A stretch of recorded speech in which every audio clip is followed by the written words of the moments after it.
it looks like Noda is going to be your winner of this Portuguese Grand Prix.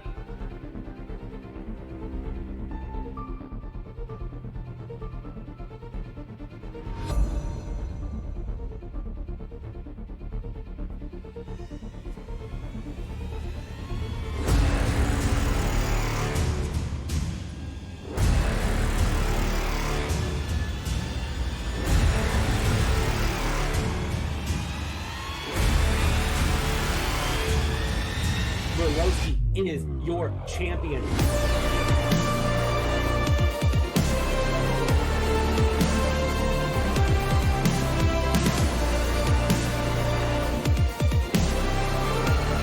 JJ splits the middle, gets past both drivers.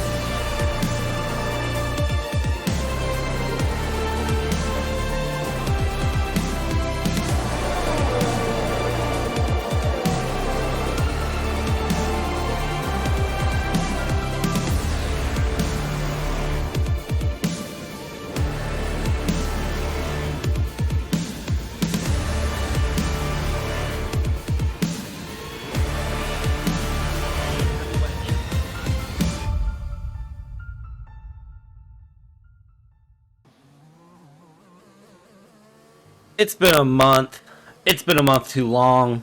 I've never been so happy to be back. Welcome everybody here to Split 2, Season 5, Round 1, FOXXXES Racing League, FRL, the best F1 esports league you're ever going to see. However you want to know us, it's how you're going to know us. Hope everyone is having a great Sunday. Real F1 is here in the US and my home turf, down in Miami. But we are in Bahrain for Split 2 here, and I'm just so happy to be back. And as always, I've got one of the best co-commentators, best head commentators. He could have my job if he wanted it. Syntex is here with me today. Syntex, how are you doing? Are you glad to be back? It's been a month off. How are you doing? Thank you, Bradley. Welcome, everybody. Yeah, it's been a month, and I was waiting so long for that, and I'm so glad that we get back with the commentary, with the driving. I wouldn't wait any longer because I'm so hyped about that, and I'm really so happy about today's race. Firstly in the Bahrain, and secondly in the Miami, because it will be a huge event, but. Only what I wanted to say is, like, I'm really interested how Season 5 in both splits will be going.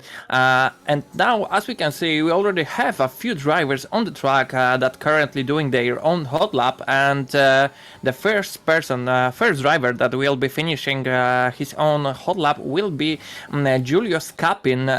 Of course, we have a lot of new faces, so I think it will be getting more interesting with race to race. And I hope we will see today any clean fighting and maybe something fresh air, you know? It's I'm really really nervous and really excited to see where things come from. Lots of new faces, lots of names that I'm going to struggle to pronounce, which is why I'm glad you're here with me to help. So it's going to be one of those that we're going to sit back and watch and see exactly what happens as we go through. Julio starting us off here with a 126.8, really strong. I don't know a lot about the new drivers. I know about all of our drivers we had last season. I don't know a lot about some of the new drivers. So I just know that as of right now, they're showing some really good pace, and we just started off the season. Yeah, but what I can say is definitely that 1 minute 26.8, it's a really strong time, and I will say that it could be even a possible split 1 time for the top 10. We still don't know it. We need to wait for the split 1 race, but we need to focus on the split 2 race. Currently, we also seeing 4 drivers on the medium compound, so it's also a very interesting strategy because I have no clue which strategy every single driver would pick today, because for example, the best strategy would be medium to soft to mediums, medium soft. It depends how driver feels the compound, I will say. So looking here, just looking back through last season, Split 2 was extremely close. I'm hoping that Split 2 brings another very tight season. We didn't know who was winning Split 2 until the final race. And even then, I wasn't sure who won Split 2 for a minute. Just watching through here, we can see drivers coming back through that we already know, but right now, Julio up there on top, and then Fabic in P3. You've got Joker in P4, Offski in P5, Pink in P6, Kubu, Bimolino. It's already looking really close here. Starting off the season, it doesn't seem like drivers are going to be timid. I talked a lot about last season about drivers being willing to risk it. Fishu's coming up to a traffic jam there in the final corner, though. So it really, I think this season we're going to see a large gap of risk versus reward. Ooh. Ooh. Ooh! Fisher have a great lap time, 1 minute 27.6, and he jumped into the third place. Of course, we're seeing that a huge gap between the Fisher and Crash. It's almost 5 tenths. But it's a huge surprise. And what do you think, Bradley, that all the drivers was focusing on the training to be being best prepared as they can for the season 5? Yeah, whenever I was kind of keeping up during the off season, I spent a lot of time relaxing, just kind of resetting from some of the chaos that came out of season 4, but just resetting and thinking about it, as it looks like FOXXXES went off in the third sector, unfortunately.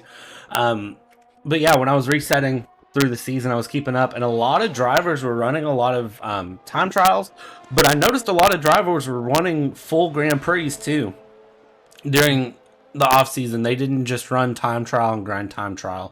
They were running full actual races, and I think that came down to last season.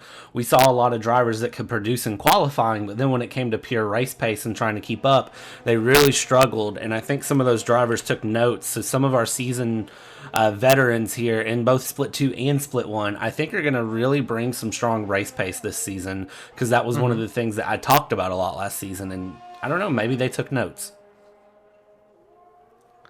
I'm really interested about the situation currently on the grid because Fisher was making a better lap time, almost 2 tenths, but he invalid in ending of the sector 2. So basically, he need to go to the pit lane and exchange the tires. But now we also have a few other drivers that still didn't get any time. It's Nekshak, Kushor, Vixie, and Sanguinor. I'm really thinking about their time because Nekshak for now looking very strong. And about what you said before that last season was very competitive. I can agree fully with that. Ooh, that was a hard slip from the Nekshak. He just crashed into the wall, but maybe the back spoiler could be a little bit damaged. I hope not that he would manage to finish the whole lap for the, of course, in the next lap. But still, we have a few other drivers. Kushor probably will be now finishing his whole lap, and we'll see where he will jump. And he is at the 8th place, so also a very good time, 1 minute 28 seconds point 0, so very close. Gaps And now, yeah, continue, please. gaps are starting to come down a little bit, I'm noticing, just looking through. So it seems like some of the first race jitters are coming out of the way. And then, of course, Nekshak, as soon as he was going on that lap, I turned over to him, and then 2 seconds later he spun. So we're starting off the commentator curses early syntax. Yeah, it's good to be back, you know. Of course, this isn't our fault. I hope you fully understand that. For now, what we can see, it's like Ferrari looking really strong, right? As in the normal Formula One, when the Ferrari showed with a beautiful side, P2, P1, and do you think? Of course, this is very early predictions, but do you think that Ferrari might be dominating in this race? Early indications, I'm gonna say yes, and it's all gonna be about race. it's the first corner. If they survive the first corner and they stay up front in the first corner, of course, Crash and P2, we know the pace that Crash has. I don't know what pace Joker has, but I'm liking where he's going so far. Fishy's coming hot so far this season. Crash just went purple first sector, so who survives turn one, I think, is going to be what determines everything this race. First race of the season, it's really going to be about just who... There's going to be luck involved. There's always luck involved here in FRL, but I really think if they get through turn one, get through it cleanly, and then don't lose a bunch of positions in the beginning, and just solid strategy, I really think Ferrari could pull it through, but I think anyone can pull it through, honestly. It's too early in the season for me to really say, and I don't like to put all my eggs on qualifying. So, because qualifying pace, as I talk about, doesn't mean ultimate race pace. But Crash with a 1:26.8, 1 millisecond up on Julio. So if that's an indication, this is going to be a really, really close season. Since the beginning, Crash just want to show everyone, like, okay, I almost won the first season of the Split 2, so I will try to dominate the second one. Okay, so Crash is going a huge start, and as you said, it might be also a very competitive season, and I hope it will be like this. Senior Piotr has just jumped into the 5th place, so it's getting interesting and more. Joker also jumped into the 5th place. Bambolino Gaucho P3 currently. And we're seeing how fast everything is changing on the grid list. And as you said before, that those gaps are getting closer and closer. And I remember from the Split 1, those time gaps was really, really small. So it might be a very hard battle until the end of the qualifications. I'm watching Fishy here. Fishy went purple first and middle sector. Coming final corner, he's up to P3. Lost a lot of time in the last sector, it looked like, but really, really strong through first and middle. So I think we're going to have like a 5 or 6 way battle here, because the top 10 are separated by less than a second, and Puhash did his lap on medium tires, so it's really anyone's guess. Vixie coming into P4. There's Kubu up into P5. So track really starting to ramp up. 5 minutes left. Syntax, I'm excited. I'm trying to remember I'm commentating here, but I'm just excited, and I'm so glad we're back. It will be so good just to like relax, just sit down and enjoy fully the race. Yeah, I feel that, but we need to do our job, so we cannot do that. And I'm still waiting for the next Jack Hot Lap, because I don't know that he invalid every single try that he done already or something. Maybe he's struggling so much, it doesn't seem looks so good right now. He's currently finishing the Sector 2, now entering the Sector 3, and will be finishing. Maybe right now he will get a time, because it will be I will be very sorry for him if he wouldn't do that. And about the FOXXXES, he will be starting probably from the last position. Oh my lord! Well, jumping into the P1 with 1 minute 26.8. So beautiful. He was just waiting for his own time, and he totally smashed it. Was not expecting that, and I really like it. Next track jumping out of nowhere there. 1:26.8, going 200ths of a second up on Crash. So your top 3 are separated by 0.026 seconds. So top 3 are really competing with each other. It's going to be fun to watch where they come through. Julio in P3, his teammates down into P8 now. Just looking through the field here, some of our seasoned veterans here in Split 2 still haven't. I don't think they've put in representative times at the moment.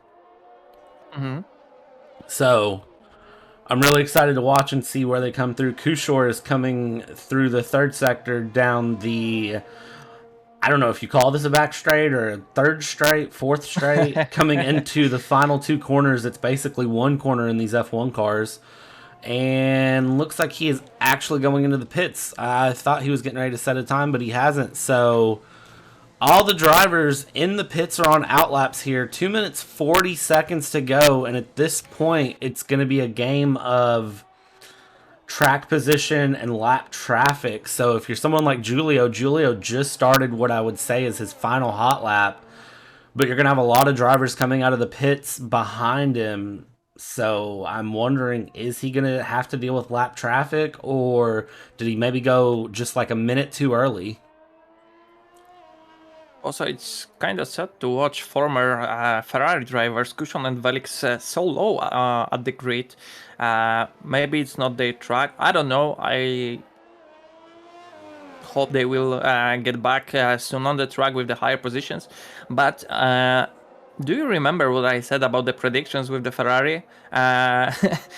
We can see how fast it's changing. So that's why I love F1 and I love FRL, because it's changing everything so quickly, and I really love that.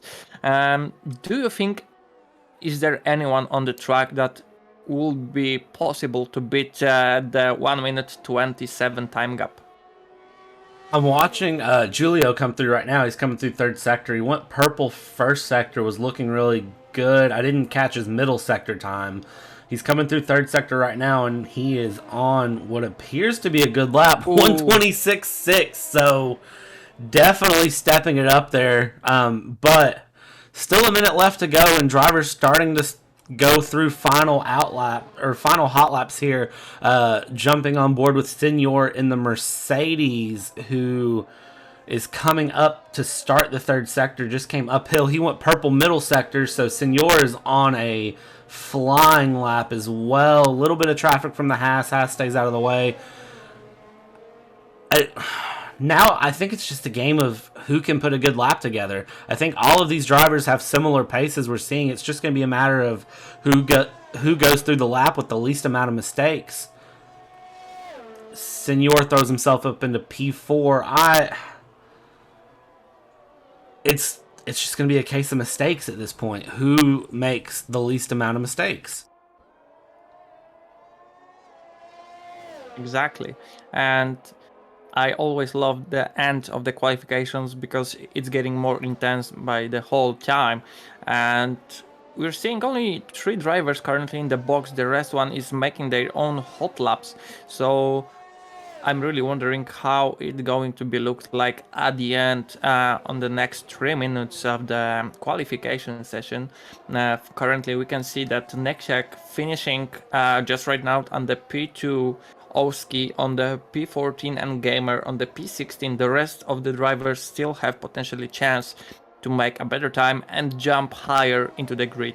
But for now, we're watching, you're currently watching the Kubo, I'm watching the Crash. He's finishing the Sector 2 right now, and he's going really fast, but he currently just found a 2/10, but he invalid, so probably he wouldn't get any better time. It's very sad information for this driver. We know that he's very fast. And Vixie, oh my lord! 26.6! This is impossible. It's like a black horse from this race, and he truly proving that he and his partner from last season, Wasserstein, fully deserves for the split one. This is a very competitive time for the split one, trust me. And Sanquinier also beat this time, 1 minute 26.5. Oh my gosh, what is going out here? Kushor comes across there for P13, not able to improve. Ferrari. Wow. Last driver coming through here, Puhash, and he is going to just go straight into the box. And I believe Pink coming around who invalidated. So, split 2 qualifying over, and Vixie just popping a time out of nowhere. Ferrari in 1-3. Vixie just, I guess the Alpine decided to wake up here at the end of qualifying, but popping out a time out of nowhere. Then Sanquinor just, I don't have words. Like, what a great way to start off season 5. Just Every 2 seconds, I'm like, oh, this driver looks fast. And then it jumps, and it's like, oh no, this driver looks fast. I don't know.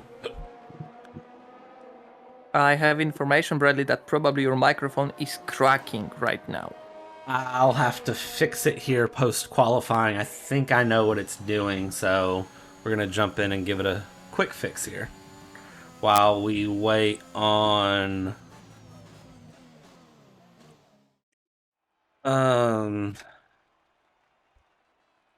Well, I I mean, I don't know what to say about that. That was a great way to start off the season. I love it. And look at the time difference, it's almost like nothing. And uh, top 7 drivers just beat the border of the 1 minute 27 seconds. So it shows how fast are those drivers and how close the pace is between them. And I think it will be very interesting race right now. I really think this is going to be a good race, and I cannot wait to see what happens and what comes out of it.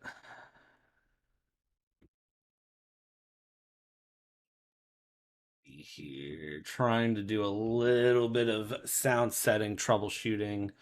I don't think it would be FRL without a little bit of sound issues.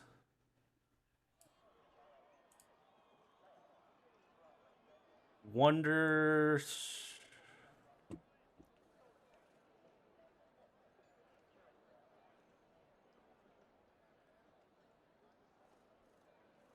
All right, so I wonder if this is helping it now or if it made it just a little bit worse. We're waiting for the confirmation from our assistants, from our FIA section, that we will have any information about that. We're trying to be as much professional as we can. And what about our headquarters that they will respond? Anyway, we're on the track with the formation lap, and I might get back to that, what I said before about the Ferrari team. They looking really strong, but also auto drivers looks like a black horse, and for the first time I really don't want to do any of the predictions because I'm not sure about anything. And about the strategy, we can see that the best strategy will be for the 2 stops, soft mediums, or soft mediums. It depends from the drivers. Also, the third proposition from me, it will be soft medium soft if someone can save the tires. Just kind of looking. I'm not sure exactly what the strategy is going to be. I'm really excited to watch through, though. The drivers starting on softs all the way P1 through 12, and then Offski and P15 starting on softs, and then you've got Kushor, Puhash, Gamer, Velix, Pafixian on the mediums. I know the drivers in the back are starting on mediums, so they can have a little bit of, like, just a little bit more freedom in their strategy. I don't know that it's the best decision, though. We will see. Is it Bradley? I just kind of watching through. It's gonna be, like I said, it's gonna be a little bit of luck, a little bit of skill. Turn 1 is gonna be where we really see something come through, and then we'll kind of watch from there and see exactly where things go, because it's just gonna be fun to watch all the way around. I really can't wait for the start of the race. The driver just finished the formation lap, and they now braking on the starting grid, and it will be very interesting to see how the things will go with our first race in FRL Season 5 Split 2. That we will have any carnage on the third one, or we will see a beautiful fight between the drivers.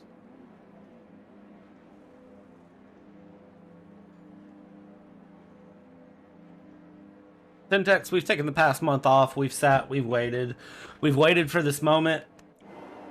Go ahead and take us into the race.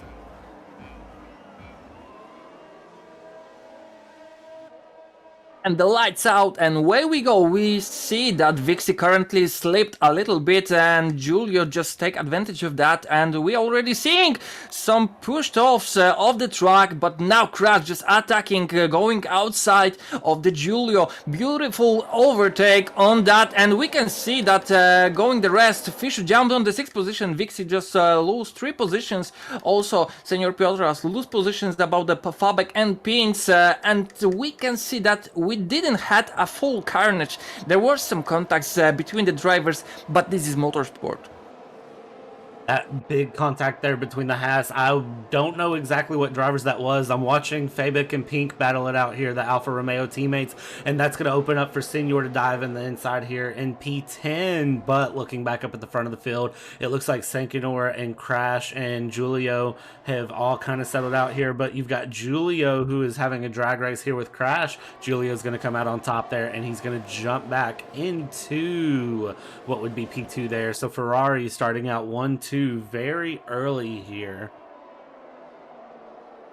Exactly, and we can see already that they have amazing race pace. Crash also is trying to catch them. Vixie now will be trying to attack the Nexhak, but Nexhak is still holding on. Probably Vixie don't want to use the battery. Nexhak is getting closer to the Crash, and the main straight. Maybe we will see some interesting overtakes. For now, the Vixie, Nexhak, and Crash are really close to each other, and Nexhak is now attacking on the inside the Crash, and who will get the better T1? We will see that just in the moment. For now, Nexhak going inside Crash just step over, and Nexhak jump into the 3rd place. Also Vixie, beautiful overtake from the inside on the Crash. Also Fishu is attacking Crash, overtake him, and we seeing that those maneuvers are just beautiful, just the prettiest thing for my eyes right now.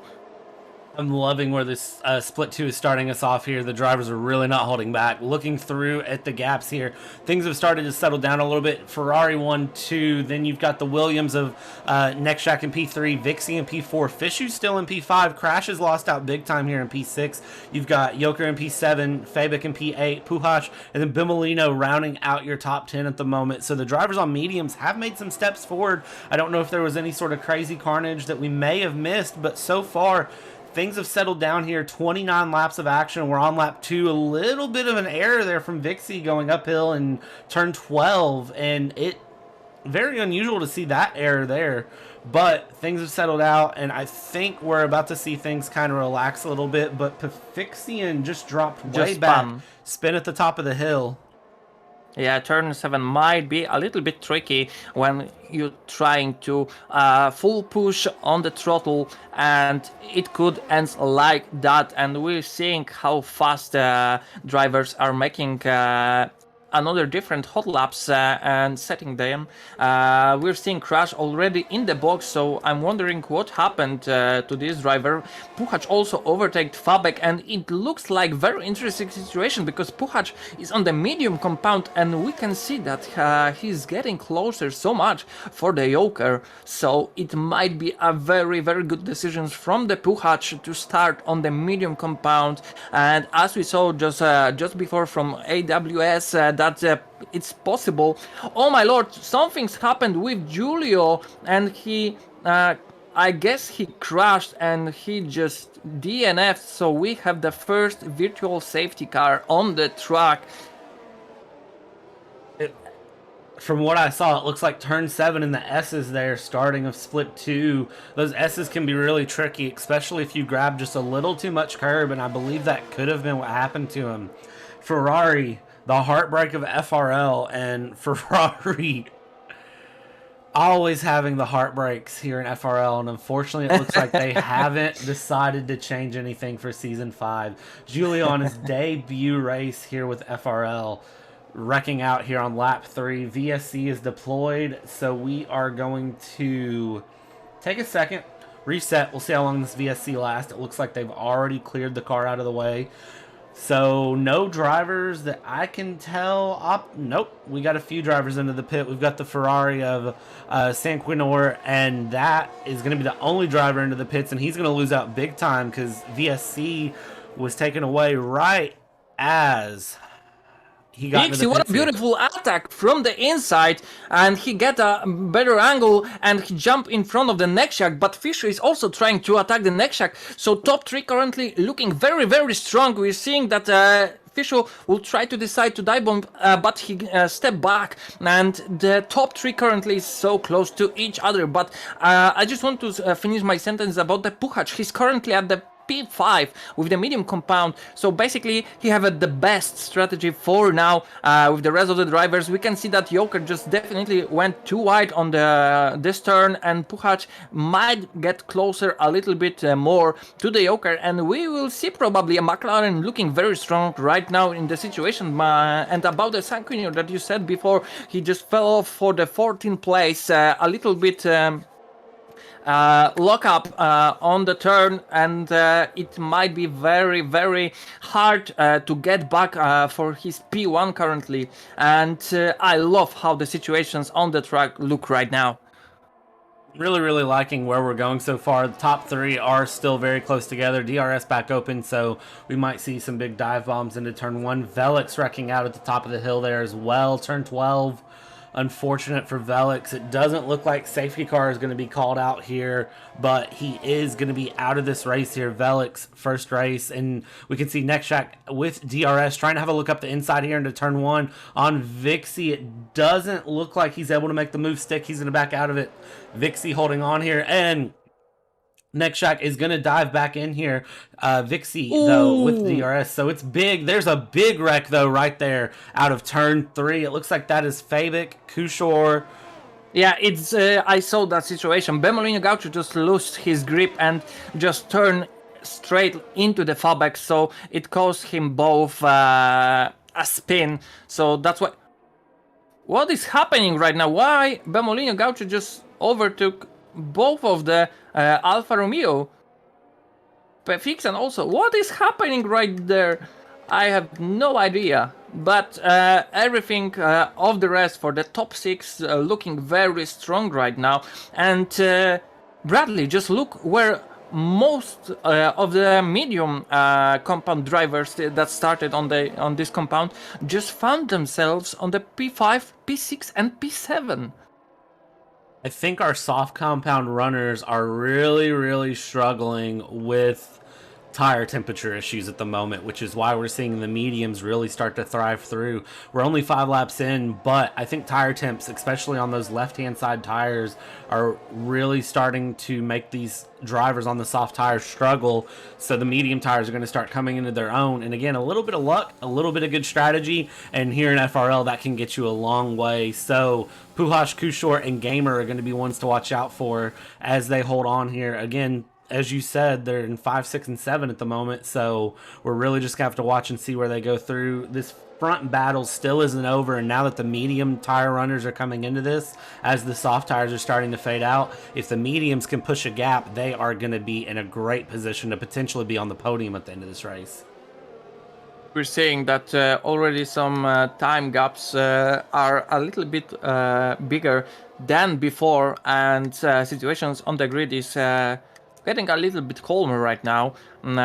Fisher just had that 3-second penalty probably for the going off the track, but still he's in the very good positions right now, going just behind the top 2 drivers. Also Nextjack overtake Vixie, and he jumped into the P1 currently. Joker is still holding his P4, but we can see that Puchacz is pushing very strong, and he getting closer and closer. Probably he will have a chance to overtake Joker on the main straight, but everything might happen, as I'm always saying, and I'm really like in heaven right now, because what is going on the track, it's really like the best thing that I found like for the last month without any of the races. I think what's really fun to watch here is just the fact that these drivers are so evenly matched. There's no big skill gaps that I can tell here as we watch Joker try to have a run on Puchacz here. Puchacz into P3 on the mediums at the moment, and then you've got Nekshak and Fishu up there, and you could see just a drag race there. Puhash trying to break the slipstream on Joker, and Joker just right on the rear wing of Puhash. These drivers are not holding back here, and it looks like we've got some pretty serious mix-up going on here into turn one. Sanquinor still trying to have a run through on Offski and FOXXXES, and you can see with DRS open, he is going to have that run there on Offski in the inside, and I believe that he gets the pass done. He does get the pass done going into the Fast S's section, and then you've got Vixie who is chasing down Offski as well. So this is a tight battle here. Midfield, front field, backfield, tight battles all the way around that I can't keep up with. Vixie does get that pass done for P11, and he's going to try to follow the Ferrari of Sanquinor through. Sanquinor, though, is right on the back of FOXXXES, and these drivers are just relentless with the passes. Even though you get the pass done, I've noticed it doesn't guarantee you the position. It's all going back and forth here. As we see Sanquinor at the end of the DRS zone, last of the late breakers here, a little bit deep on the brakes, goes a little bit off track. He almost had that pass done. FOXXXES is going to hold on, though, and Vixie, the teammate of FOXXXES, is trying to run around the outside there through the run. A little bit of contact from FOXXXES and Sanquinor, but it looks like they're holding on side by side still down the back straight. As they come to the final corner, things are finally going to settle out, but DRS, this battle is far from over.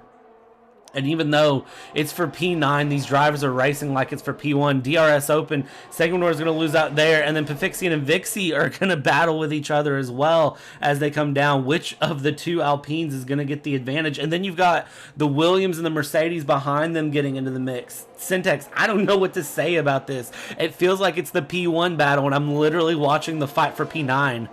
Exactly, and we saw that Sanquinor just playing a little bit, I will say, dirty. We saw that dive bomb and push of the track by FOXXXES, and oh my lord, why he was braking here so much? It probably caused the yellow wing for the FOXXXES, and Sanquinor also spun, so it was a very dangerous situation from the Sanquinor, and yeah, we're seeing the situation right now. Both of the drivers lost on this a lot of time, and maybe something better for the other drivers is about the P1 and P2. McLaren never looked so strong.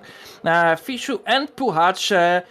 Fishu will go with one more lap on the soft compound. Probably will be trying to get more time advantage to go into the pit lane. We're seeing now Puhac just overtake Fishu. Of course, probably the team restrictions. Puhac is on the medium compound, and he is so much faster than Fishu on the 8 old lap softs, so basically it will be a very good situation for him because he can sit in the slipstream of the Puhac going really fast, and as we can see they already have a 10 seconds time gap between the P2 and P3.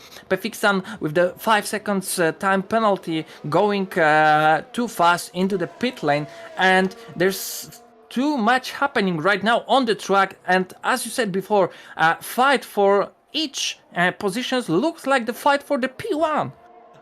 The drivers have really decided that they're going to start off Season 5 with a bang. FOXXXES retiring out of the session. I don't know if maybe something happened there in that fight with Sanquinor, but I'm glad I'm not a racing steward because they're definitely going to have a conversation about that later. That was a long, drawn-out battle, and I don't know how that ended the way it did, but it luckily for Sanquinor, he's still out there, and you could see the battle between Offski and Joker going on here, down running into the uphill S's at the end of sector 2. I believe it's turn 12 is where they're at, and as they come around, you can see Offski getting a little bit loose there. Joker able to close the gap a little bit more. They're going to be side by side coming into the backstretch, and actually it looks like Joker is going to get the run there. Offski trying to get a switchback slipstream as they go down, and Offski will have DRS going into the main straight. Of course, DRS is a very powerful tool here.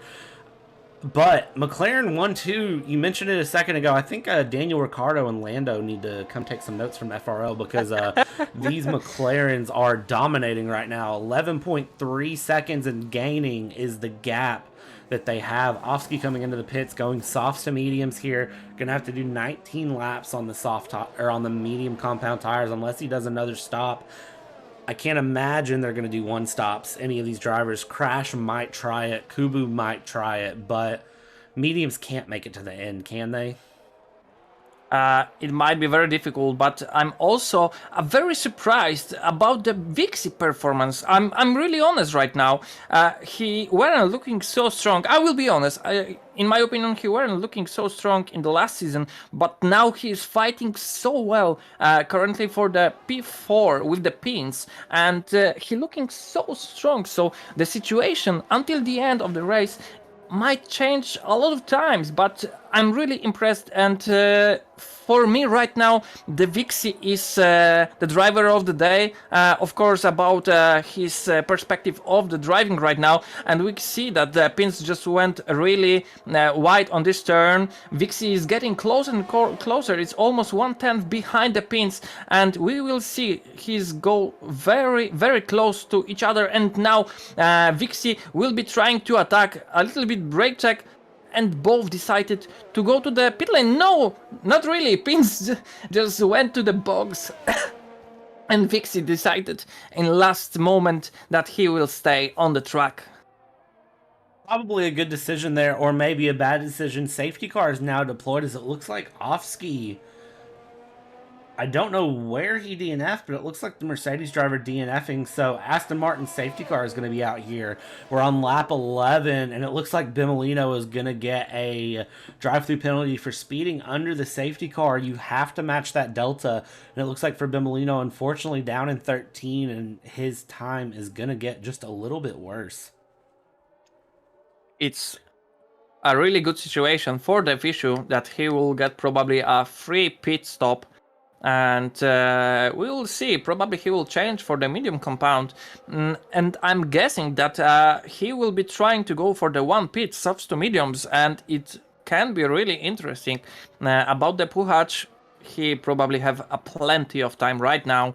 And we're seeing that Fisher just spun, so he really need to immediately went to the pit stop, and because he have a lot of time, and probably he lose it right now. About the Kushor, so the situation with the pit lane wouldn't be so good as he predicted just before. We can see also Puhach just went to the pit lane for them changing the tires, and I hope they wouldn't double stack in the pit. We're seeing that Puha just went over, so maybe this span was planned for the Vishu. Just a little bit of a pause there, not near as long as it could have been. So Fishu potentially doing that on purpose. I'm not going to speculate here. I'm just saying it looks like McLaren really have it together here so far. Looking through Vixie, Puhash, Nekshak, Joker, Fishu, Kushor, Pink, Gamer, Fabic, Crash, Sanquinor, Senor, Bimolino, and Kubu, the 14 drivers still in right now. Of course, 4 drivers out of the race, Pafixi and Velix, Julio and Offski DNFing. Offski, the reason we have this safety car. Bimolino, down in P13, has a drive-through. Fishu has a penalty of 3 seconds, but otherwise it looks pretty good. Puhash up 12 places. I think that is very much worth mentioning. Sanquinor down 10. Of course, Ferrari had that strong qualifying, but we talk about it every week in FRL, and I will continue to talk about it as long as I do commentary for FRL.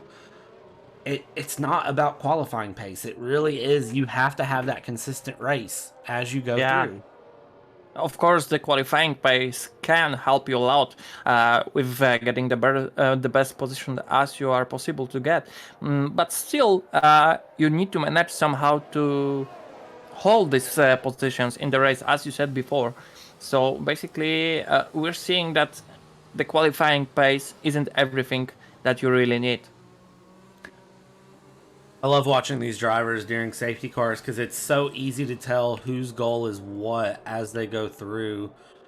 And just looking at tire-wise right now, Puhash is on fresh softs, so he's committing to a 2-stop here. Fishu's on mediums. Kushor's on hards, a brand new set of hards, so Kushor maybe trying to commit to not doing another pit stop for the rest of the race here. And for the most part, everybody is on brand new mediums.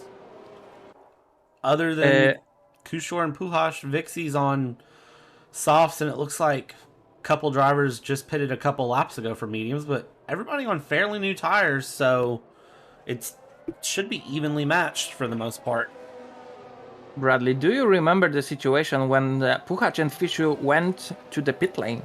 There was also a third driver, right? And I don't remember who was that. It was Kushor or Neksiak, because Neksiak have already 4-year old lap compound with the mediums. So basically, I thought he was him, but I guess it was Kushor on the hard compound, and I think he will be trying to get into the end of this race on this compound.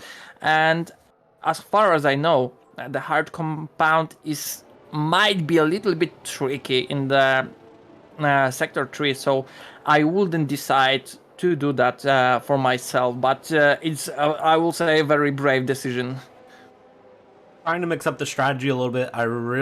I like brave strategy, but there's sometimes where you shouldn't do it. The issue with the hard tires is going to be that it's going to take them a while to come up to temp, come to life, and really grow in. They're going to run longer, but for those first few laps, you're going to be very compromised. So it really is going to be a matter of, for Kushor, how well can he hold on for these first few laps after the safety car and try to keep up with the top 5 and not let a big gap develop, because that is going to be where he gets himself in trouble if he can't keep up with that group in front of him, or the drivers behind him have better pace on the mediums, even though their mediums are a few laps old.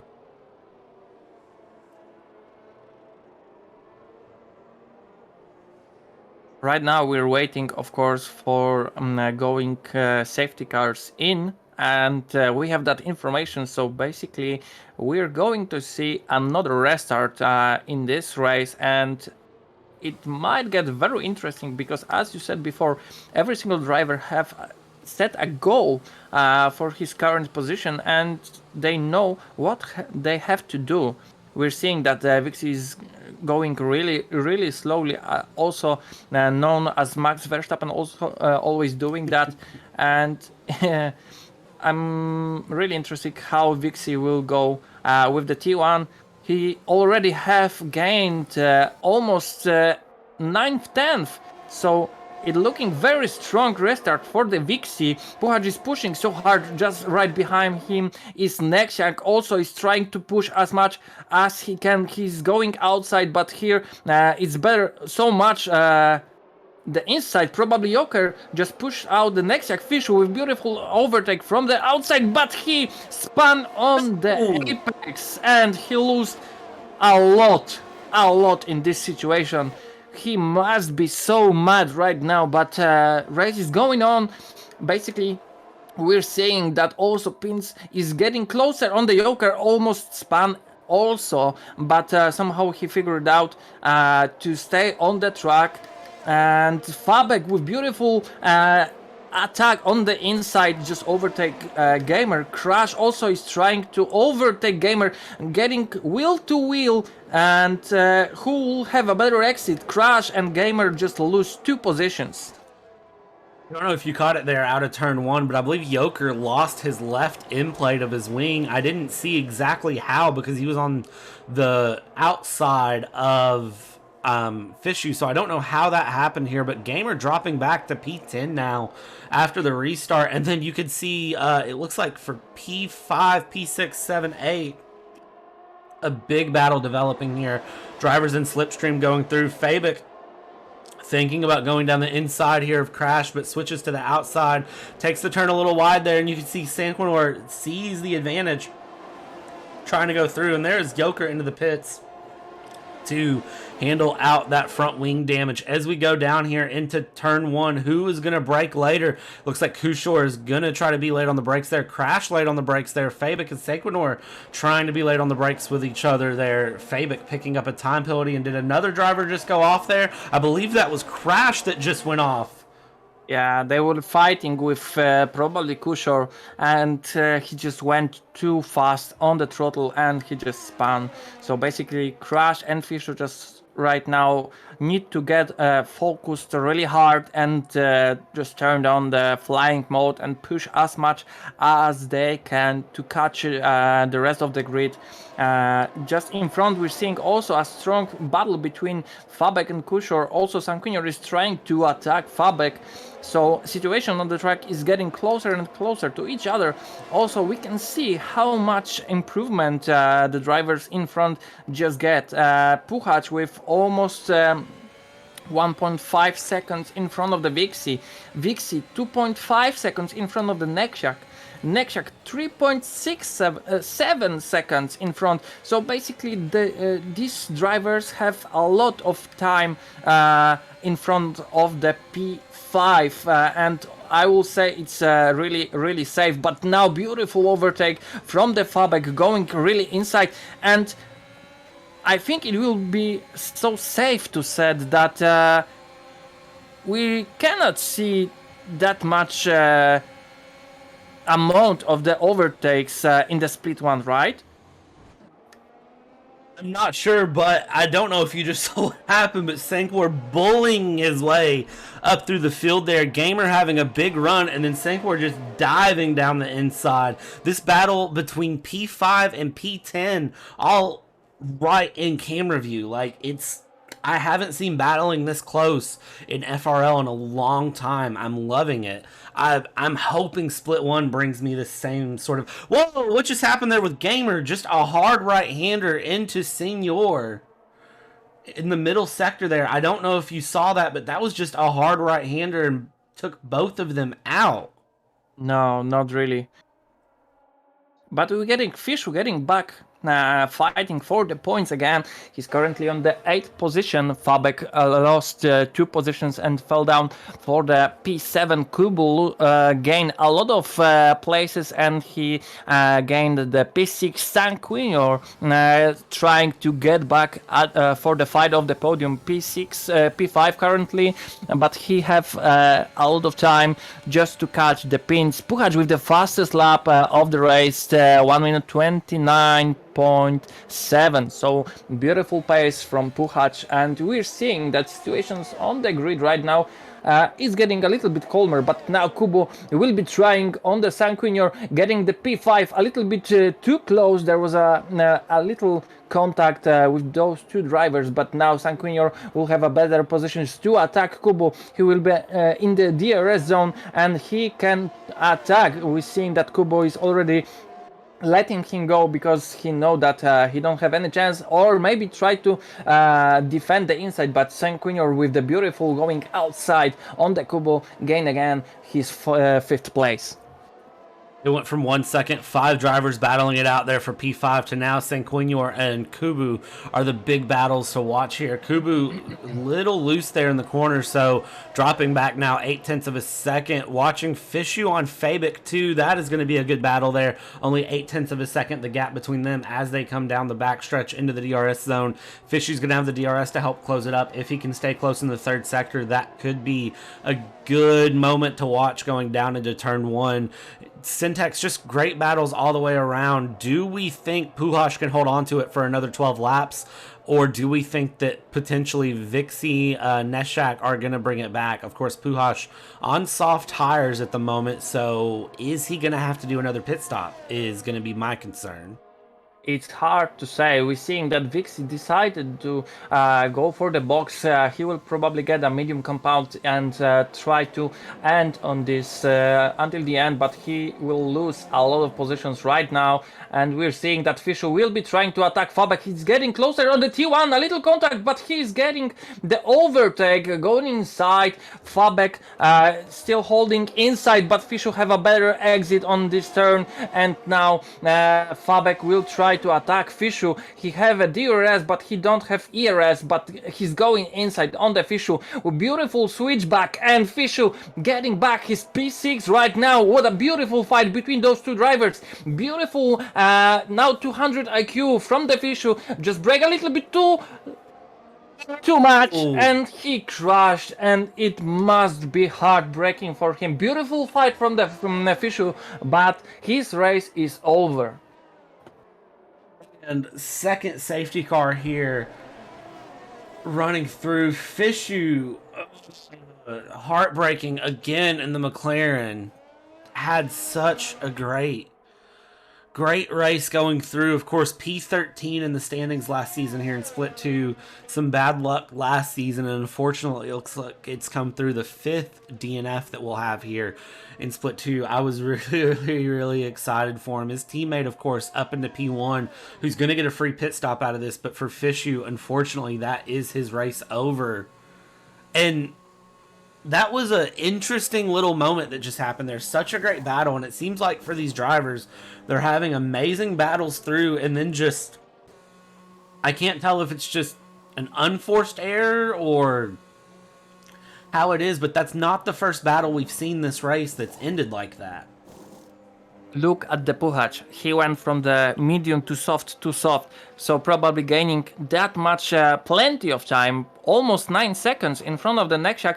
I guess he wouldn't get lost to his P1 Vixie with the overtake because Nexiak was going out from the pit lane. Vixie with the overtake. He's currently on the P2, and I'm really in love how this driver is going so well right now, and with beautiful situation on the track. We still need to wait until the safety car will go back to the pit lane.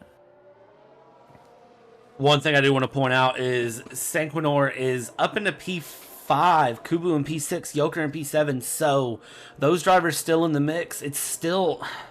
We've got 10 laps to go, and it's anyone's guess who's winning at this point. Even though Puchacz has looked really dominating, Vixie has had a good run too, and then Nexiak has been looking really good. I mean, it's anyone's guess at this moment who is gonna get through and who's gonna win. It's gonna be a little bit of luck, a little bit of skill, and just holding your breath and making it through T1.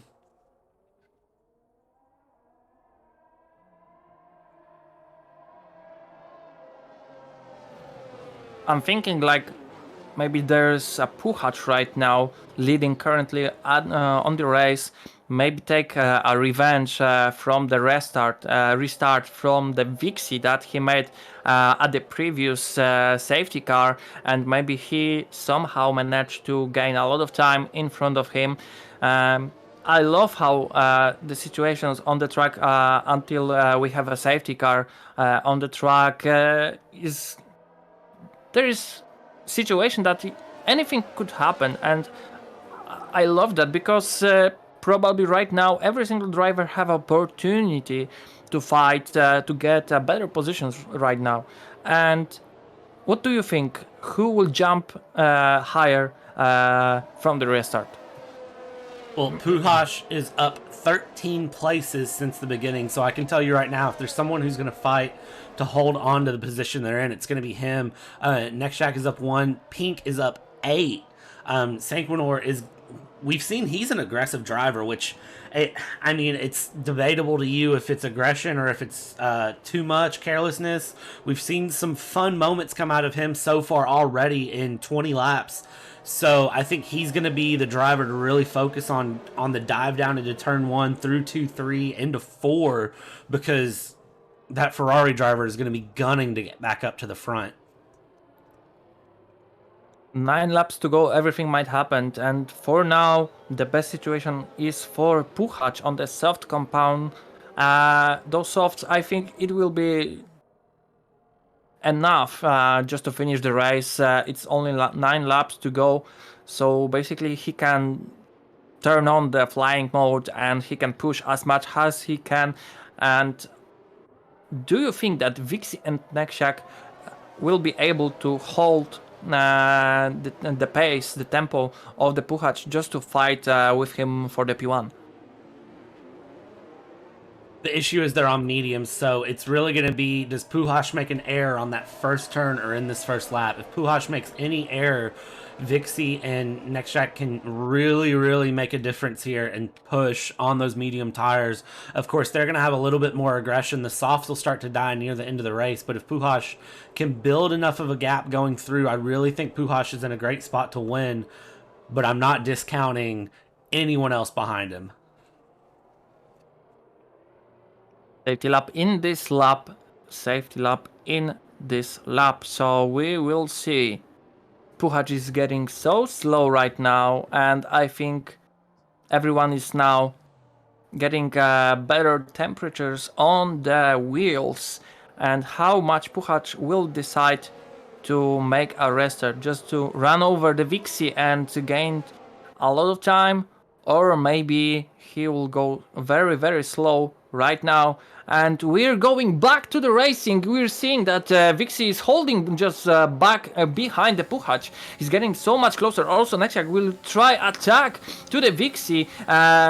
They jump over really far from the pins. Nexiak will try to attack Vixie going inside, but Vixie have a better chance to defend the inside. But no, Vixie spun. Oh no. I believe there was a little bit of contact there between Vixie and Neshak as they came through turn 2 there, just side by side, and they both wanted the same racing line. It didn't work out there for Puchacz. He's going to be ecstatic to see that because that's a little bit of a gap there, but unfortunately that is not going to be anything that Vixie wanted. Unfortunately, 8 laps to go, and that's going to put Vixie all the way back into P12 as we come down into the second DRS zone onto the backstretch here, going around Nekshak already a second behind Puchacz. Of course, no DRS for 2 laps after safety car, but you can see for Sanquinor it doesn't matter. He's trying to have the run up the inside on Pink there, really, really tight going up the hill, and it looks like they're still side by side coming up the hill as they come through. Almost a little bit of contact. Sanquinor is not holding back here. Pink is going to push him a little bit wide, but he's going to stay in track limits. They're side by side, wing by wing, going down the backstretch here as they come into the final corner, the final 2 corners that are actually 1 corner. They come around here, and is Sanquinor going to have the run? He does. Pink gets a little bit loose coming out of the final corner. So for Sanquinor, he is going to hold on here, and he is now up into the podium places, trying to break the slipstream though as we go into turn 1. It's a drag race down into turn 1. They're not done yet. A little bit of wheel to wheel there, and you can see Kubu back in the mix trying to figure it out there. Sanquinor is gonna hold on at the moment. Pink though not letting this go.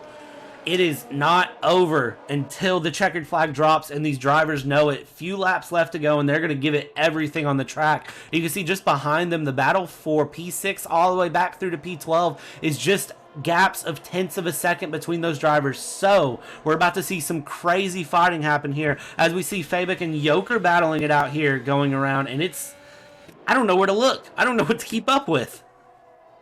Exactly. Also, Kushor is trying to fight Vixie over the gamer, so Vixie is trying to get back to top 10 just to gain any points that he's possible. We know that he have a good pace. We're seeing also Senior Piotras is lagging a little bit, so it might be a difficult situation for the Vixie just to have opportunity to overtake him, and he just stepped back a little bit more. Senior Piotras is also trying to attack Kushor, going very very close. Also he is trying to attack Joker, and almost every single driver right now on the track is trying to attack to each other. Kubu getting so close to the pins. Pins already lose a lot of time, losing opportunity to hold the slipstream from the Sanquinor. Puchacz with another beautiful hold lap back Sanquinor, 1 minute 29.5. So beautiful pace from those drivers. Kubo also trying to attack pins, going inside, going with the overtake. Now Kubo will be trying to fight for the P3 with the Sanquinor.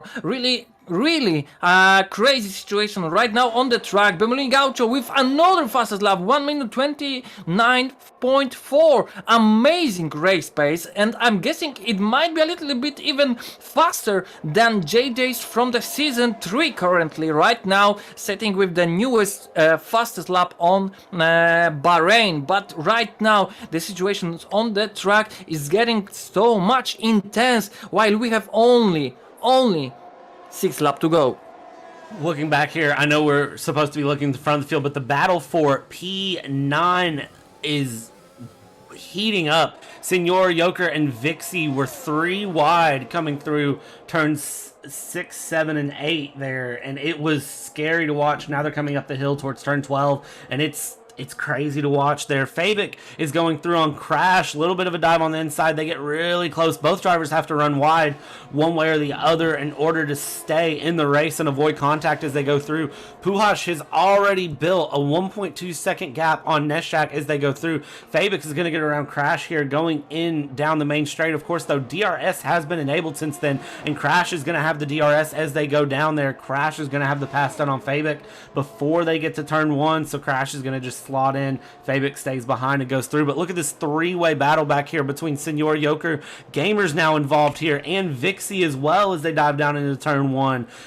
Going around, and it looks like as far as it goes through, Gamer down in P12, Vixie 11, Joker has the last of the points paying places. DRS open, he's going to look to try to chase his way up the field here. The battle between Fabic and Crash is far from done though, and then Sanquinor is still trying to battle between Neshak there for P2, only half a second the gap, so I would say give it 1 or 2 DRS zones and we could see a very, very close battle coming out. It's 5 laps to go and nothing is set in stone at the moment.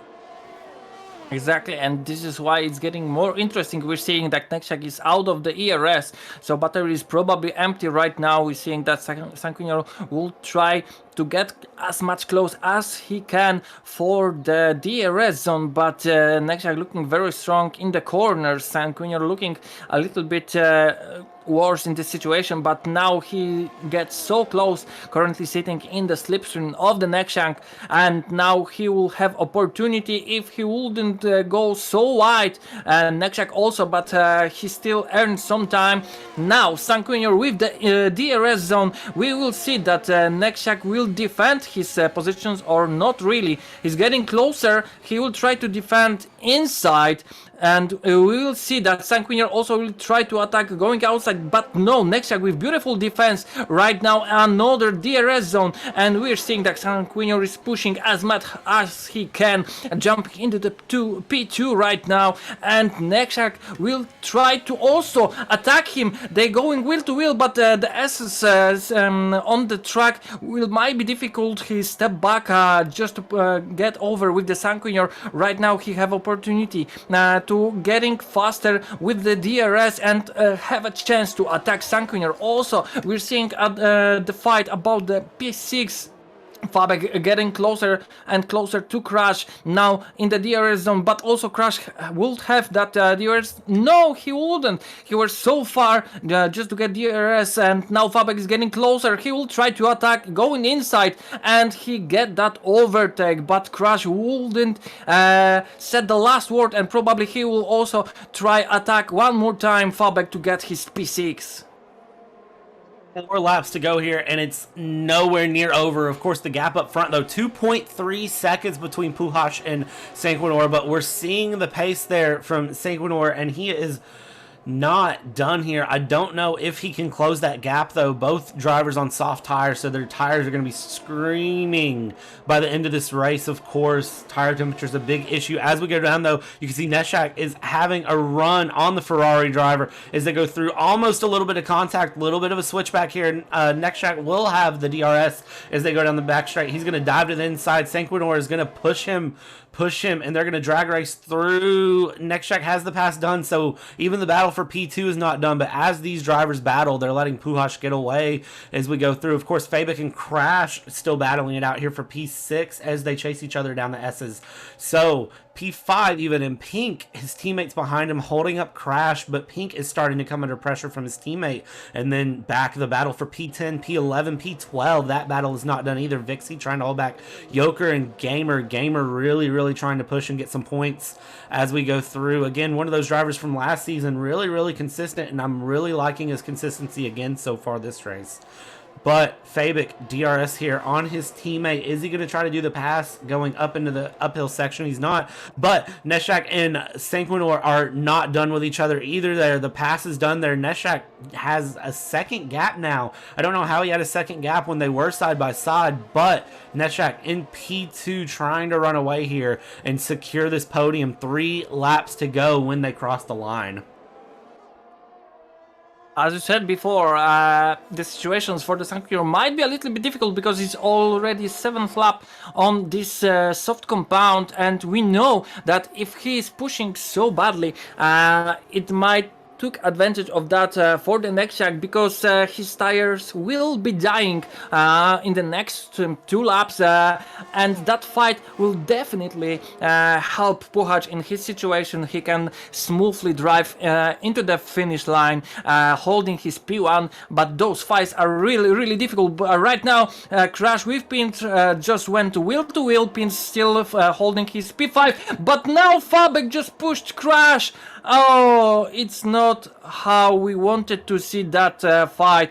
Crash must be right now so angry, and it isn't surprising because he just lost his race because of that really dirty contact, I will say. It was questionable, that's for sure. Unfortunately for Crash, it takes him out of the points, but for Fabik, he's still in P9, so Fabik getting a little lucky there. Even though Crash came across his front wing, Fabik just able to stay away from him just enough. I don't know if Fabik has wing damage, though. If he does, it's going to be hard for him to finish the race with it. Yeah, we're seeing how much Joker just getting closer to Fabek. 2 laps to go, and we're seeing that Kubo will try one more time attack Sanguinior. So it's getting a really interesting situation. Oh, never mind, Kubo just overtake Pink. So the situation is getting very interesting. They're getting so close to each other, and right now it will be so interesting because probably the best situation is for the Sanguinior. He have 30% of the battery. In Nexak only 10%. So I don't know how he will defend from that. We're seeing that drivers already start to struggling a little bit on these tires, and I have no idea how this race will finish. One thing that is probably sure, that is Puchacz will get that P1. It seems like Puchacz has P1 in the bag as long as nothing crazy happens. Did we commentator curse him? I don't know. We'll find out in 2 laps, or about a lap and a half now as we go through, though. Sanguinior, who is on the softs, is still keeping up with Neshak here, who is on medium. So even though the tires should be slower, he is absolutely pushing for the gap and trying to keep a hold. As long as he has no unforced errors, it's going to be a drag race to the line here as they go through. You can see he is swerving to try to stay in the slipstream. Nextjack is trying to conserve and recharge the battery. He's going to deploy it down the straight, I'm sure, as they go through here. Lap 29 has now began. Final lap coming through of this season opener here in split 2 of season 5. As we go through, Sanguinior is going to have DRS down the inside here. Netshack is going to switch back and try to hold on. Kubu's going to try to stick his nose in the mix as well. Kubu just a little too far back to be able to do anything here. Sanguinior is going to have DRS down the second DRS zone as well, the second straight. So, but Netshack is going to try to hold on. A little bit of a gap there, 0.4 of a second, 0.3 of a second the gap. So Neshak is going to have to hold on and try to get him down the back straight and try to stay close here through the S's. It's going to be very tight as we watch things go through here. Fabik is trying to chase down for P10 as well. We'll keep our eyes on that. Kushor trying to chase down Senor. He's trying to chase down Vixie. Vixie back up into P6, so we'll watch that as well. Sanguinior coming through here. Is Netchak going to have a better run as they come through into the back straight? DRS is open here, so if there's going to be a pass, he needs to make it happen now or make it happen down the back straight. Gap 4.5 so unfortunately for Neshak, it looks like big slip of the rear end there, and is that going to cost him his podium? Kubu can smell the opportunity here. He's going to try to dive it down the inside. He's right on the rear wing here of Neshak, and he is going to have the better run down onto the backstretch. So is he going to have this pass into the final corner to secure a podium? As they go through, you can see both drivers deploying their DRS as they come around. Final corner here, and it looks like Kubu's so close to an opportunity. Puhash is going to bring us across and win. Sanguinior in P2. Neshak is going to barely hold on to P3. Kubu in P4. We're going to have Pink come across in P5. Vixie 6. Senor 7. Joker Gonna come across in P8 here, and now penalties are gonna start to be applied. We'll see how it mixes things up. Joker into 7, Gamer, Senor. Kushor continuing to drop back from penalties. Crash in P10. So Kushor losing out on any points due to penalties here. Fabic 12, and then Bimolino, a driver who showed a lot of pace there. Bimolino, I think if he had been able to stay up near the front of the field, could have been in contention for a win or podium, because he was setting fastest laps. Exactly, and as I said before, Vixie finishing at the P7, he definitely should be higher, but it is what it is. It's typical racing, and I will say Puchacz fully deserve that win today, and this is how our first podium looks alike. First we have Puchacz, second one Sanguinor, and the third one is Nexiak with almost losing that podium with the fight with the Kubu. What a race was that, Bradley? It was amazing opener of the season 5, right? I wouldn't want season 5 to start any other way. I couldn't keep up with what battle to watch. I couldn't keep up sometimes with what battle to not watch as we go through. Puchacz in P1, Sanguinor in P2, Nexiak in P3, your podium. 2 rookies on the podium to start out season 5 here. So everybody coming in ready to go. I don't have an idea of how this season's going to go because it's so mixed up here. I love how close this season's already started, and we still have so many races left to go for this split and the other split. So it's anyone's guess how this goes. Split 1 coming up, and I cannot wait to see where split 1 ends up.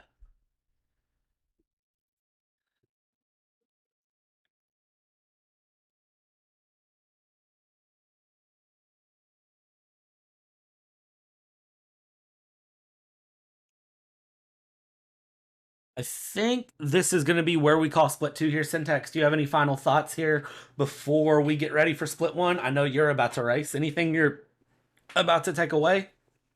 Yeah, I just want to finish the race. That's my main goal in this season, and I just want to try to drive with the more points than in the last season. I hope it wouldn't be as much difficult as I'm thinking it will be, and I will try to get my best today. And maybe I will try the same strategy as Puchacz, but a little bit modified. We will see. Well, Syntax, good luck. It's so nice to have you here in commentary, as always, for Split 2. I'm going to wish you the best of luck on Split 1. I'll be keeping up with where you finish and what happens. And thank you so much, as always, and I can't wait to see you out on track.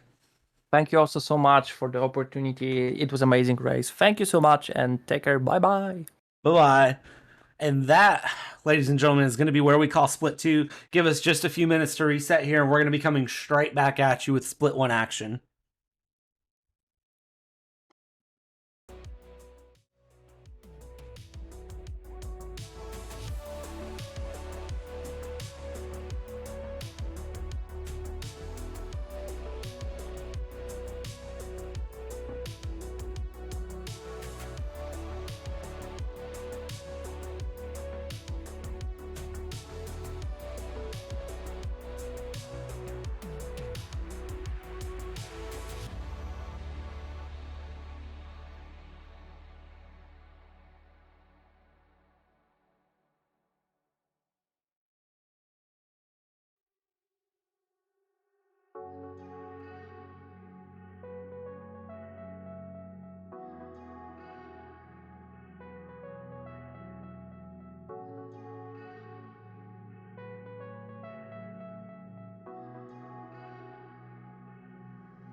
And it looks like Noda is going to be your winner of this Portuguese Grand Prix.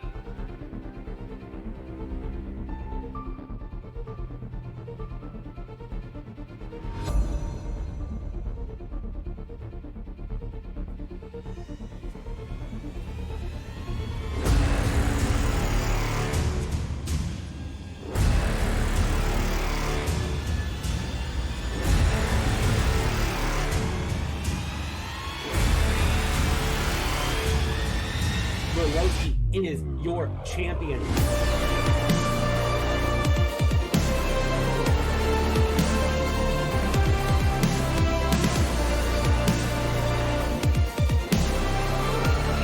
JJ splits in the middle, gets past both drivers.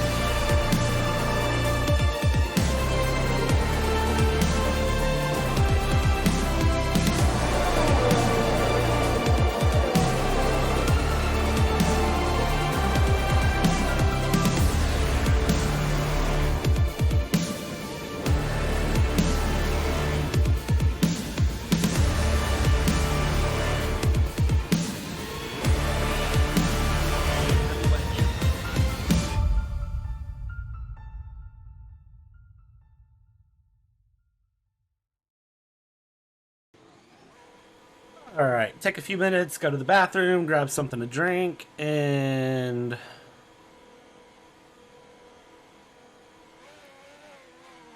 we're back here with a split one.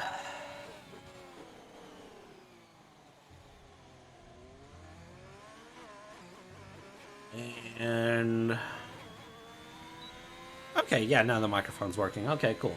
So we're back here with split one, and again, lots of changes here into season 5. New drivers, new different things going on here. And first thing, Jack is back, and he's in Ferrari. So, of course, JJ is the Ferrari king here of FRL. JJ not able to make the season opener, so you have Fishu racing in his place. Of course, Fishu, that heartbreak there in Split 2, so it's going to be really, really good to watch and see where he lands here in Split 1 and what he's able to bring to the table here on this race. And of course, as we go through here, it's going to be really, really exciting to watch. 18 minutes of qualifying followed by 29 laps of racing as we go through. All drivers on track, and you can see even the Mercedes are starting to come out on track. So you've got 20 cars going around this track here, and it's going to be really, really fun to watch. Watching Jack and Fishu. You've got Gavron back in P4, Graxent, Bartosz, Wasserschwein, Ignis, Matusz,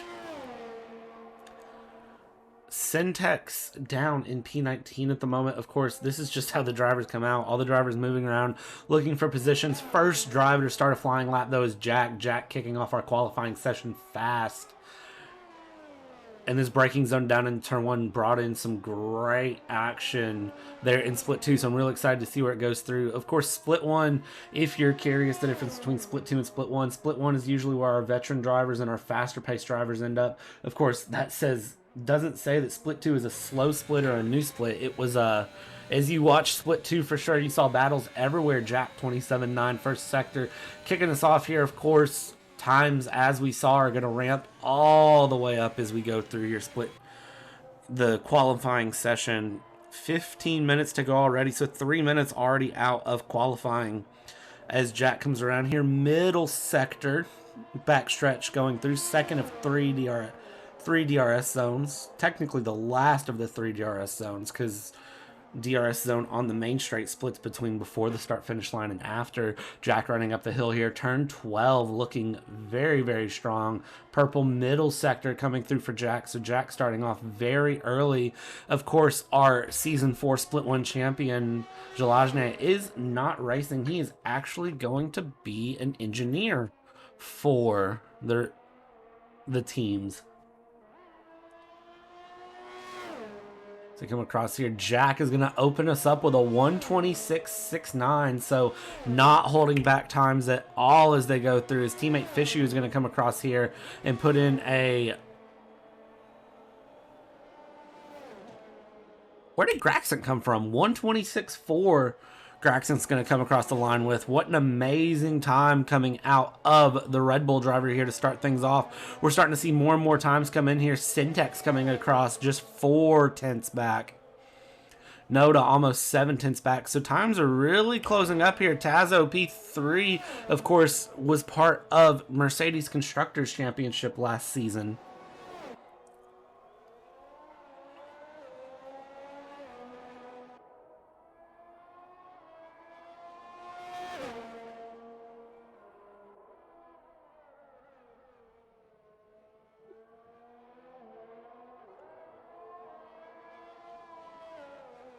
So as the times are starting to come through, Fishu invalidating laps. So Fishu not really getting a lap in early here. Wasserschwein was having issues with his game, he reported earlier this week, but he was able to get that back going. Ignis in the Red Bull, a driver that has not put in a lap yet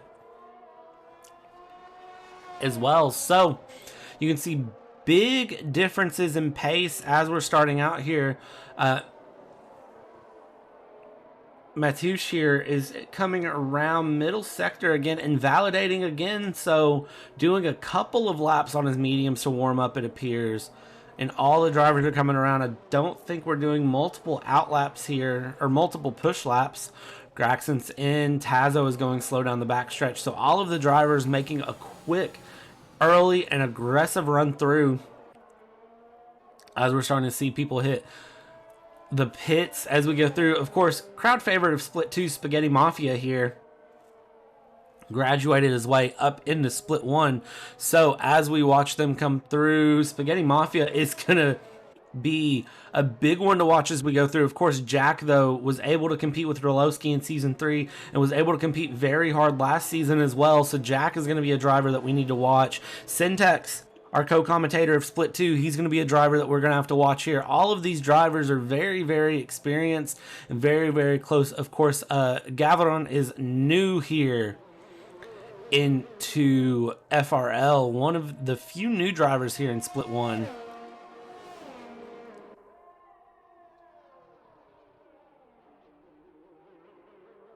A little bit of early racing here between Buchek and I believe that was Bernard. A little bit of racing there down the second DRS zone.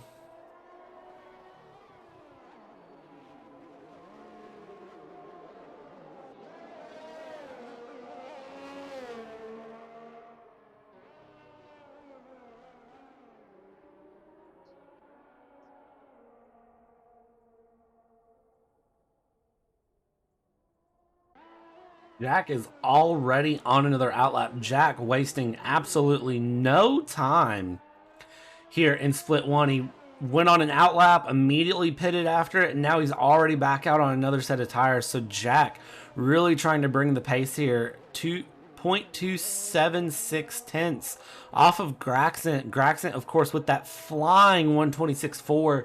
So drivers not holding back at all here in Split 1. You can see multiple drivers already on outlaps. I don't see anyone doing multiple push laps. I believe Wasserschwein is just now doing his first push lap, though, so we'll jump with him and see exactly what Wasserschwein is up to. Invalidating his lap time, though, not the way he's going to want to go. Gamer coming around into the third sector, still going pretty slow there. So Gamer is on an in lap, 2 laps on his medium tires. Buchek here just now hitting the pits as well. So drivers very similar run strategies here.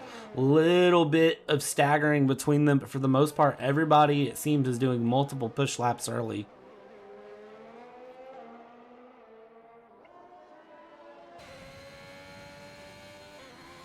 We're right on board with Jack here as he starts his run up.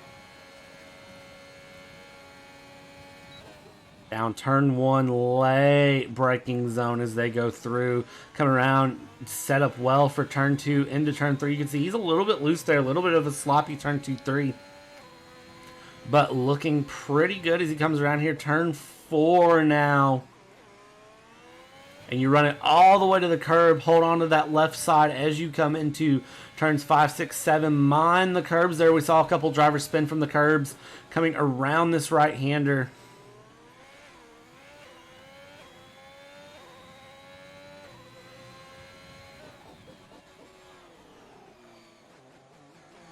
And again, another hard late braking zone with a little bit of a turn into it, so it's a little awkward at times. And now we're down the second DRS zone here, and you can see DRS open, deploying everything he can. You're going to brake here and go into the uphill section here, turn 12.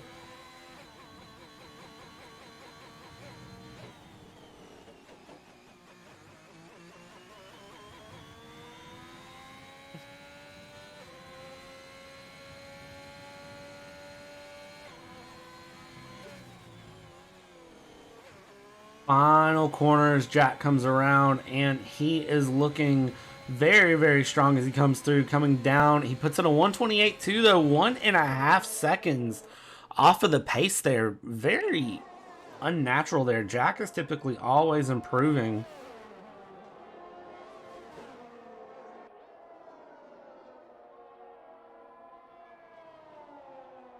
So watching Tazo now. Tazo purple middle sector, so he could be in a very, very good spot here in order to improve on Graxent and bring some competition as they go through. Maddie up into P3 there. Maddie in the Williams. Fishu up into P5 now, so Ferrari 3.5 Noda. Syntex up into P2. Tazo's going to put himself into P2, just 1/100th of a second off of Graxent's time, so lots of drivers starting to find more pace and jump around here. Through the standings, Ignis currently P11 coming through the middle sector. A little bit of time he's found in the first sector.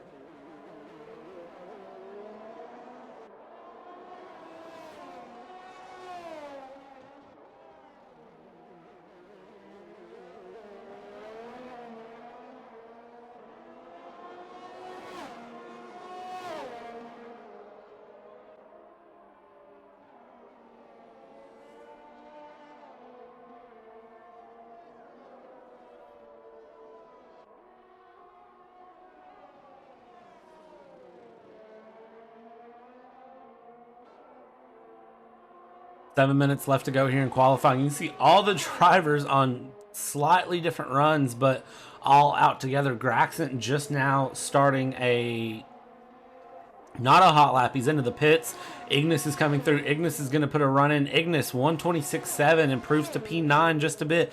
Koopa there in P6. He's done a couple of laps, it looks like, on his tires going around here. Bernard, P13, is out on a push lap coming through the final sector, final corner, 2 corners, 1 corner, however you want to call it. The final right-hander as he comes through. A little bit of a kink there, so it's considered 2 corners.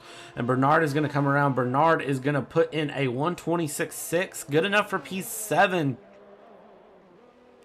As he goes through. Gamer 2021, of course, the Split 2 driver here in Split 1 as well, running under the reserve flag.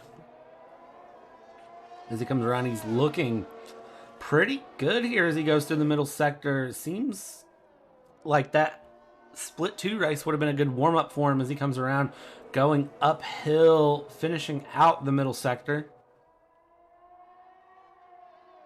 He's going to go through. He is a few seconds behind, though, on his personal best. So potentially a spin or something in the first sector that we didn't see as we watch him finish here. And, of course, Wasserschwein right behind him, who wants to get around. And I don't know if there was contact there, but doggone did it look close. And as they go through, Gamer is going to try to hold on just a little bit. Wasserschwein only improving P16. And this is qualifying, but they're drag racing down the main straight. Amazing to see from these drivers here as they go through. Yuchik coming through first sector.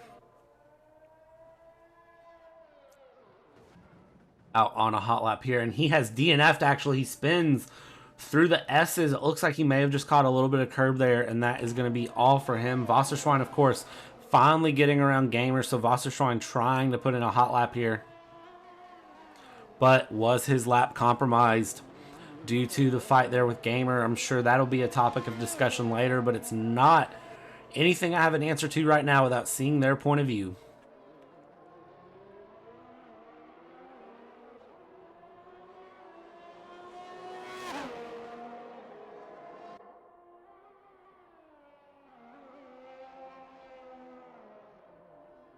Ooh, Wasserschwein getting a little loose there going uphill, going into turn 12. So for Wasserschwein, that is going to be this lap compromised.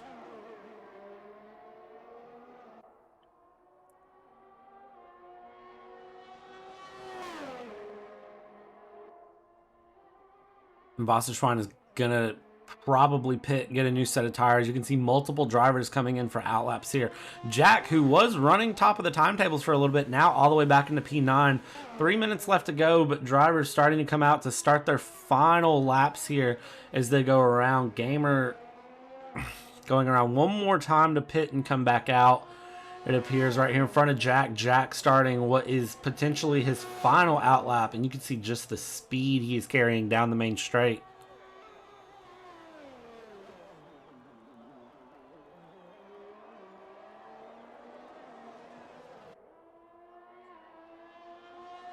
Second DRS zone with Jack having his DRS open. Top 3 separated by less than a quarter of a tenth. Very, very close and exciting racing coming here from Split 1 as he comes through here. Jack coming around middle sector, looking really good as he comes through the right-hander.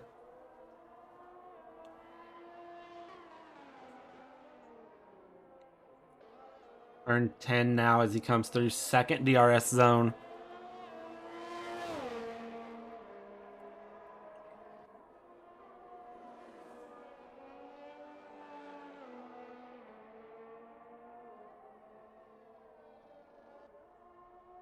And coming through Jack Purple's middle sector. So Jack is on for a good lap as he comes through. Question is the final sector, which is really just a couple of straightaways with one turn. Where is he going to find himself at the end of this third sector as he comes around? Jack, final push here. 2 minutes to go, so he's not going to have enough time to get around and put in another lap. So for Jack, this is all the marbles. Only good enough for P5. So unfortunately for Jack, it's going to be a matter of how many people behind him can improve as he goes through there. Noda coming across 1/10 of a second down. So for Noda, P6 is going to be the best he can do, depending on how many people behind him improve as well. His teammate Barthez is just now coming around to start a flying lap here. And you've got Maddie, who's coming around turn 1. So a little bit of a traffic jam starting to develop here in the first few corners. Tazo coming across with a 1:26.3. So Tazo putting in the fastest lap so far, and I don't think we're done yet. Fishues came across. He's locked himself in at P13, minute 20 left. So if drivers are just now finishing a flying lap, it's going to be all they have. So Graxent, Matouche, John Meister, Wasserschwein, Bartosz, and Gavron are going to be in great spots because they will be the last drivers to put in laps.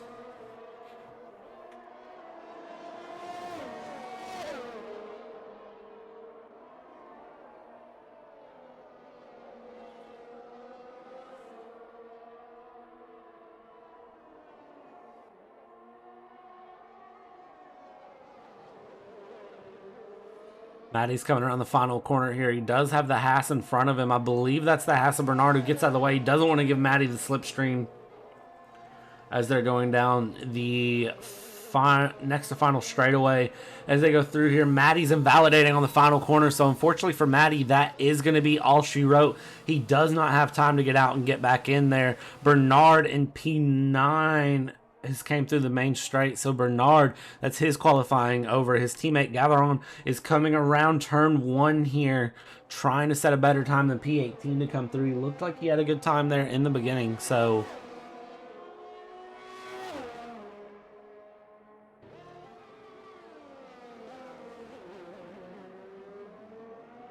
we'll watch him as he comes around here. Qualifying over, Syntax, Noda, Barthez, Maddie, and Gamer all locked in with the positions they're in as we watch drivers come across here. I believe Kuba coming down the main straight. He puts himself up into P4 with a second flying lap there. Going to be the best that he's able to do. Graxent's coming around through the middle sector. His teammate Ignis is coming around the final corner here. Ignis is going to lock himself into P12. Cannot improve. Behind him, it is going to be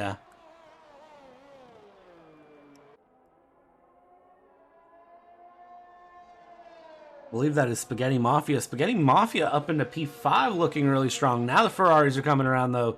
You've got Jack coming down the main straight here on a second push. Can Jack pull more out of the tires? He does, and Jack is going to be up into P2 on a second lap of tires there. That's amazing coming out of him. John Meister's been purple in the middle sector, though. John Meister's coming around. Could be some strong competition. Matouche is out of the qualifying session, DNFing there through the main straight.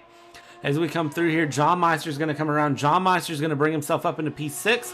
Graxent's going to pop out of time here, 1:26.3. So Graxent popping himself there into the top. Pole position out of nowhere for the driver here. And Bernard, last driver to put a time in, and Bernard is not going to put a time. He's just going to dive it straight into the pits. Not able to improve at all. Looks like he had to spin somewhere. So Graxent pulling the time out of nowhere. Right, last driver to come across the line, and it's good enough for pole position. So Graxent is going to kick off our split 1 here at the top of the timing tables. But of course, as I talked about in split 2, it's all about the run down into turn 1. Turn 1 is going to be where we get make or breaks, heartbreak or victory. It's all going to come from turn 1 here, I believe, with split 1. So stick with us for just a minute, and as soon as we're back with some split 1 action, I'll be right back with you.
right, and here we go with the formation lap, and I already see, I believe that is Matouche, who is spun around there straight through the chicane. So unfortunately for him, that is not going to be good. Maddie and Fishy are both disqualified from the formation lap. So is Matouche.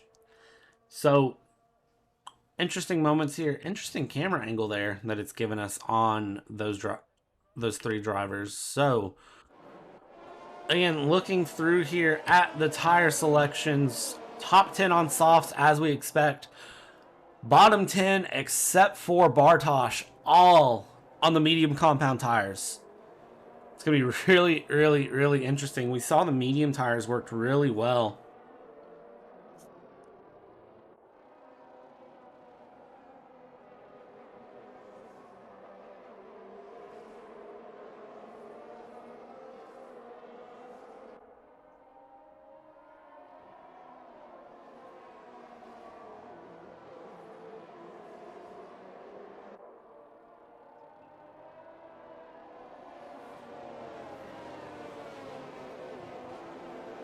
I want to make predictions, but again, I've got no predictions. I've got zero idea what's about to happen here. I'm just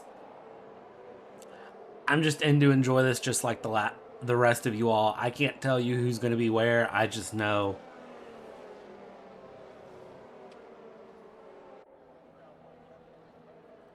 I just know it's going to be fun to watch all the way around, so that's what I'm looking forward to. Drivers are lining up here, and it is going to be Jack who is going to be looking to have the run on Tazo and Graxent. Jack always has really good race starts, so I'm looking forward to kind of seeing that. Last driver we're waiting to get on the grid here. Gamer 2021 slowly forming up to his grid spot, and that is the last driver there. 19 drivers, 29 laps. Who is going to emerge victorious? Who is going to have the heartbreak as we go through? And it is going to be 5 red lights. And we are underway. A little bit of a long light pause there. We're underway here in split one. You can see already the McLaren of Barthez diving on the inside there. You can see lots of mix around there. Jack already trying to get the run up on Tazo there. Big dive on the inside back there from Bartosz. For Bartosz, that worked out big time. No, it didn't. What a massive crash it just happened back in the midfield. You can see drivers, carnage going everywhere. That's the Haas spinning out of Bernard there. That is a little bit of contact there from Syntex and I believe Kuba. I don't know what just happened there in that beginning, but it took out several drivers as we go through. Lap 1 carnage costing everyone and giving some people some major success as we come through. We're watching Noda here trying to have a run on Syntex. Syntex trying to defend very hard. He's going to hold Noda to the outside. Noda is going to back out of it. A little bit of a wise decision there, but for Kuba is going to smell a little bit of an opportunity here to go around there with Ignis. Ignis is going to smell the fight on Kuba. Ignis and Kuba are going to be side by side coming around here. Turn 10 as we go down the first back straightaway. You can see drivers with damage as they go around here. Of course, John Meister trying to chase down Matouche, who's trying to chase down Jack, who made up a position. Graxent running away there in the beginning as we go through. Drivers still trying to chase each other down, though, as we go around here, looking up the hill here. Gavidon is still holding on there, and you can see right there, that is going to be behind him. Vucic and Kuba battling it out there. Kuba losing out big time, and now you've got Barthez coming after him as well. Big action on the start there. I don't know whose fault that could have been, but it wasn't pretty, whoever it was.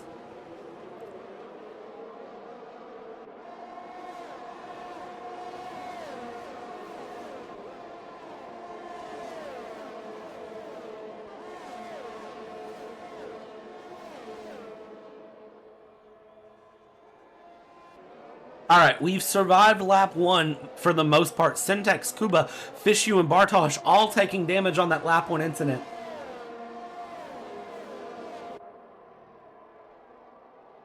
So it really is going to be a game of watching who does what. Tazo up the inside of Barthez there, coming through turn 4. So Tazo now up into P10. Barthez dropping back again there, getting passed by Maddie. So Barthez down into P12. And there goes Bernard trying to have a look around the outside there. Barthez just getting bullied out of his positions. Barthez a little bit loose there, though. So Barthez about to lose another position and dropping to P13. That's 3 places in less than 2/3 of a lap. And back in the back, that's Gamer 2021 who's slipping big time there. Barely able to keep a hold of his car. That was really, really close to watch there. And as we keep our eyes on everything going on here, you've got Buchik, who is still trying to chase down Tazo. They're side by side. We've seen really tight racing through this section of the track. We're going to continue to see the drag race here between Buchik and Tazo, and the drag race between Noda and Gavron going on right in front of them as we go through.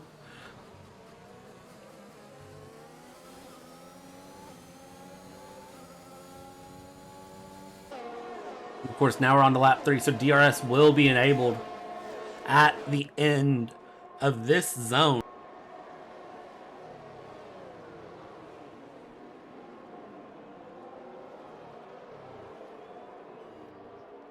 As the drivers come down here, Tazo is trying. You can see Noda right there chasing down Ignis. Big DRS train starting to form there. Noda and Ignis still dueling it out side by side as they come through. Who is going to get the advantage going into the S's? They're not giving up. Neither driver giving up position. They're side by side. We've seen a couple of spins happen there just like that. And as they go through, and that is going to be a yellow flag. It looks like Noda got ahead there. Barthez DNFing coming into the S's.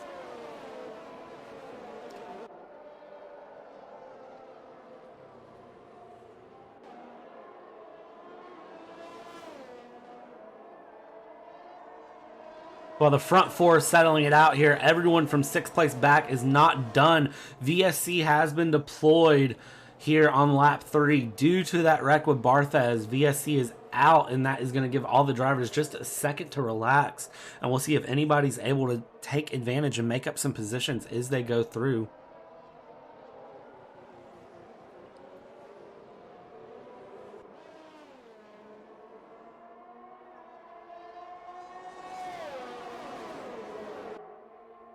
And we're back on our way here, and unfortunately for Bartosz, that is going to be a speeding penalty for under VSC. Tazo has the run on Gavron as they go down here. Both drivers have DRS though, so it's going to be a matter of who has the guts to brake later as they go down the main straight here into turn 1. Who's going to brake a little bit later? It looks like Tazo is going to brake a little bit later, and he's going to push Gavron to the outside there. Hold on to the position. Tazo up into P8 now. The battle back here in the midfield for the last of the points paying places far from over here. And you can see Buchik trying to have a run on Gavron as well as they go through. Not able to make the pass happen. Still right there in contention. A little bit of an error from the Haas driver of Gavron. And as they go through, they're going to look, and Buchik is going to be backing out there. So P10, Bernard, of course, Gavron's teammate, is right there in P11 chasing him down. So it really is a game of cat and mouse here for these drivers. Jack now has 2/10 of a second of a gap here on Graxon. Is he going to think about doing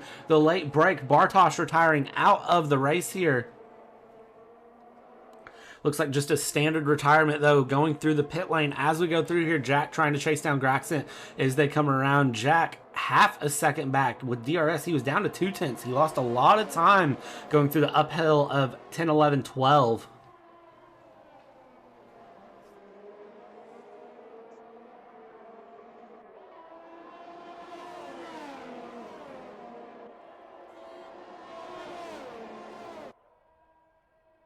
Jack trying to chase Graxon down here. Gap 1/10 of a second. They're going to break side by side going into turn 1. Jack on the inside. Graxon on the outside. It's going to turn into Graxon having an inside. A little bit of a switch back there. Of course, Jack is going to have DRS again, though, as they go down. It's a lot closer this time down the second straight as they drag race through. Jack not getting as much of a gap as he would like. A little bit of tire contact as they come through, and that's going to compromise Jack. It's going to give Graxon a chance to try to fight back through the S's here. Turns 5, 6, 7.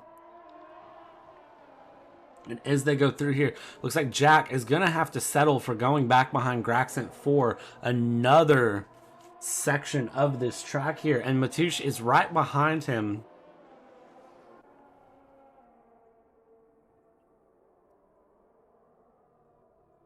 Jump on board here. Buchik and Bernard, a big battle going on. I thought for a second Bernard had that pass done, but he does not. Buchik holding on to P10 at the moment. Gavron is still holding on to P9, but for how much longer can he hold them back here? And you can see Maddie into the mix here in P12 trying to get past Bernard. He wants P11. Maddie showing a little bit stronger pace, and he's going to be around him right there on the outside, an unconventional passing zone, but he's going to make it conventional as far as Maddie is concerned. Maddie now free to chase down Buchik and Gavron and try to get a pass done. Coming through down the main straightaway here, Graxent on Jack on Matoush. They are battling very, very hard here. Matoush and Jack both with DRS. Graxent a little bit of a thought of a late break there, not doing it. Noda, first driver, going to be into the pits there. 5 laps on his soft tires. What tire is he going to decide to go on here? Jack trying to keep up with Graxent there. Not able to close the gap. I don't know what the holdup is for Jack here, but Jack just not able to make any headway on Graxent. Gaps are staying very consistent on this side of the field.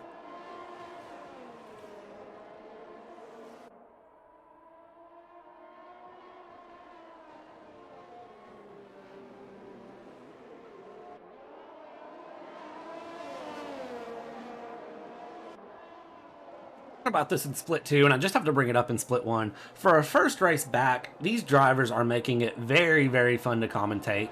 Noda has been into the pits. He's on a set of mediums, and it's just, these drivers are just not holding back. It's first race of the season, 12 races this season. They know they need to start out early and go fast. If you're Jack, you know you've got JJ that you're going to have to fight. Even though JJ is going to be his teammate, they're going to have to fight. So for Jack, it really is getting Ferrari on the board, but for Jack, there's probably a little bit of a personal decision there too. Can he go ahead and get a gap on his teammate JJ? Because a 26-point gap would be great to have going into the second race, because Jack, of course, was the only fight to Roloski in Season 3 and was fighting Roloski in Season 4 for a while, tried to keep up with Jalajne and Tazo there in the Mercedes in Season 4. Jack, always a driver that shows excellent pace, and I think is in a good contention this season for a championship win. As we go through here, Jack is going to be chasing down Graxent. Only 3/10 the gap here, and then you have Matoush in P3, who is only 6/10 back. As we go through, Jack, Graxent swerving a little bit, trying to break the DRS. Jack is going to break a little bit earlier, though. Interesting decision coming in from the Ferrari driver. I wonder if he's going to try to get an overcut or an undercut as they go through here. And it looks like a spin from Ignis somewhere. Ignis dropping back several positions. I'm not sure if he spun or if I just missed something as we go through here. Still trying to keep our eyes on this battle for the top 3.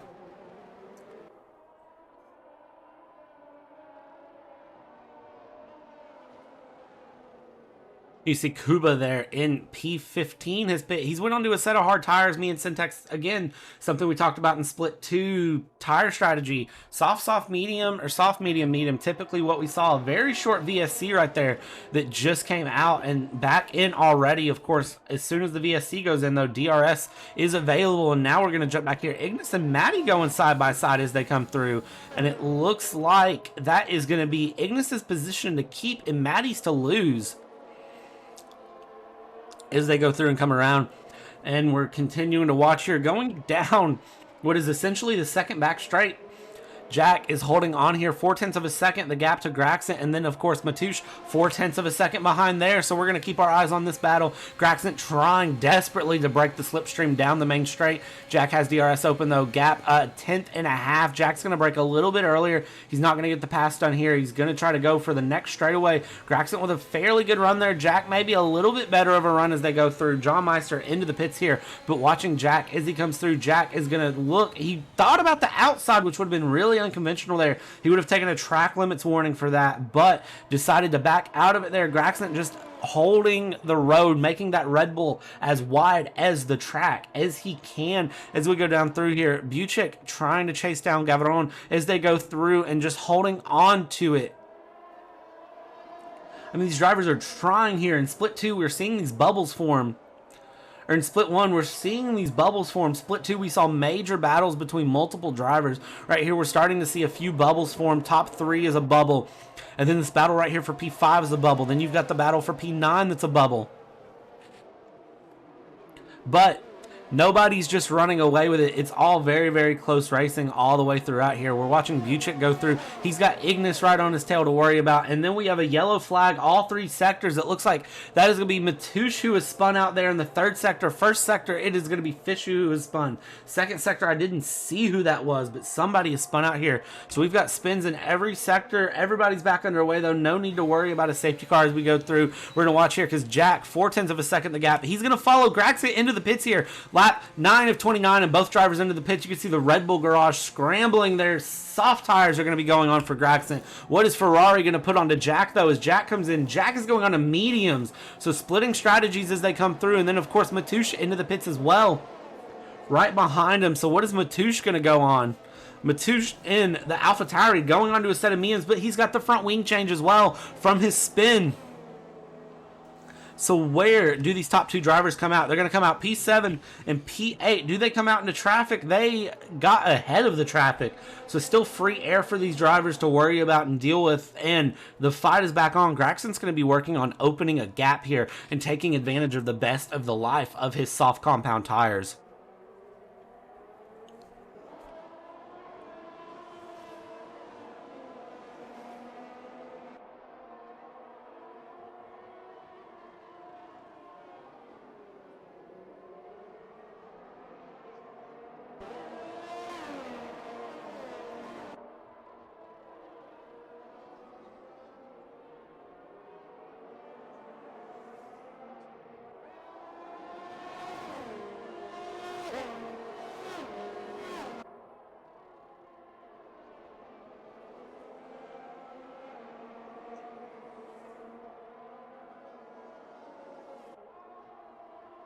So coming around here, lap 9, Tazo has a 3.8, almost 4-second gap there on Buchik, and then Gaviron, Ignis, and Maddie all very close here, but the battle between Jack is continuing. Graxon, Spaghetti Mafia is in the middle of them. Graxon is right up there on those soft tires, so Graxon trying to have a run here.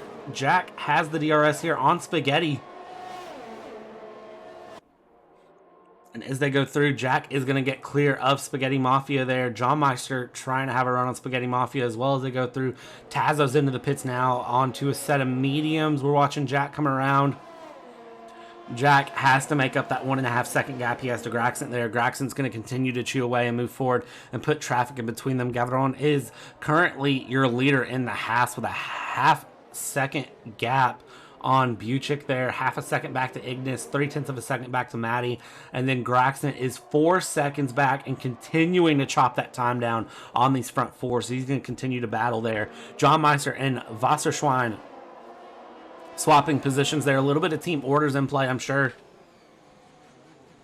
as they go through. Of course, John Meister on a lap fresher tire, so maybe not that much in team orders.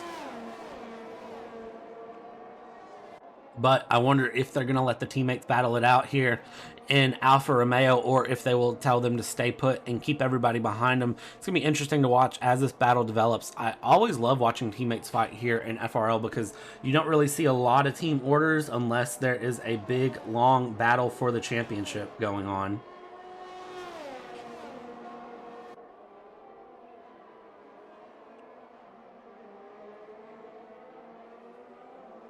And I'm just noticing Jack is continuing to lose touch there with Graxon. Graxon down to 3 seconds to Maddie, but Jack is now 1.8 seconds back on Graxon. So Jack has lost a few tenths there in the last lap. So really trying the best he can in order to keep up, but just not keeping up enough with the driver.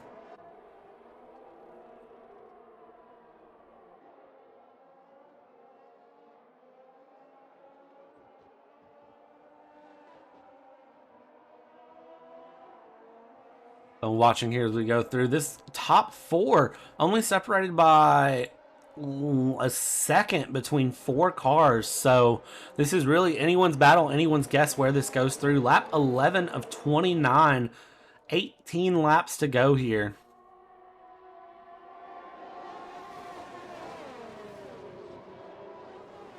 And a big slide there coming from Ignis. Ignis able to save it, but what is that going to cost him position-wise? It looks like it only cost him back to P4. Now Graxon is only a couple tenths, though, off of his teammate. And 1 second the gap between between Ignis and the top 3 now. So will Graxon have to fight his teammate, or will Ignis just go ahead and let him by with nothing? And you can see right there it is. There is the position swap. Great team strategy there between the 2 Red Bull drivers. Of course, Ignis has yet to pit. Graxon has pit. Maddie's now going to dive into the pits, though. What tires are Maddie going to put on as the Williams driver comes in? Of course, Williams, that long run down the main straight to get to the very last pit box. Mediums to mediums there. Buchik, 0.3 of a second off of Gaviron as they come down here. 0.2, a tenth Is he going to try to have a pass? He thought about a little bit of a dive up the inside, thought better of it last second as we go through. Driver's starting to space out and relax. His pit stop cycles are going through here. Gragson, though, in P3, a massive lead currently on the rest of the field.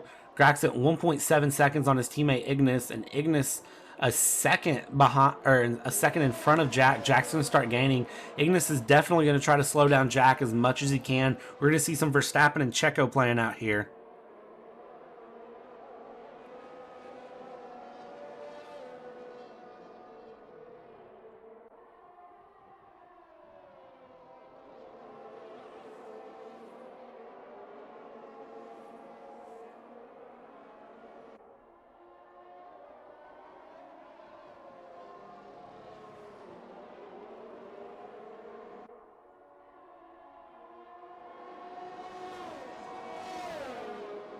We watch here, Gragson now in the battle for P2. Look how close he is coming through on the back stretch. He's going to have DRS too, so Buchek is going to have his work cut out for him here in terms of defending in this P2 position here as we watch here. And Gragson is gone like it's nobody's business, just bye-bye. Just out of there, and then we can see Jack and Ignis swapping positions there. But Ignis is going to fight back very hard, I'm sure, to try to help his teammate out there.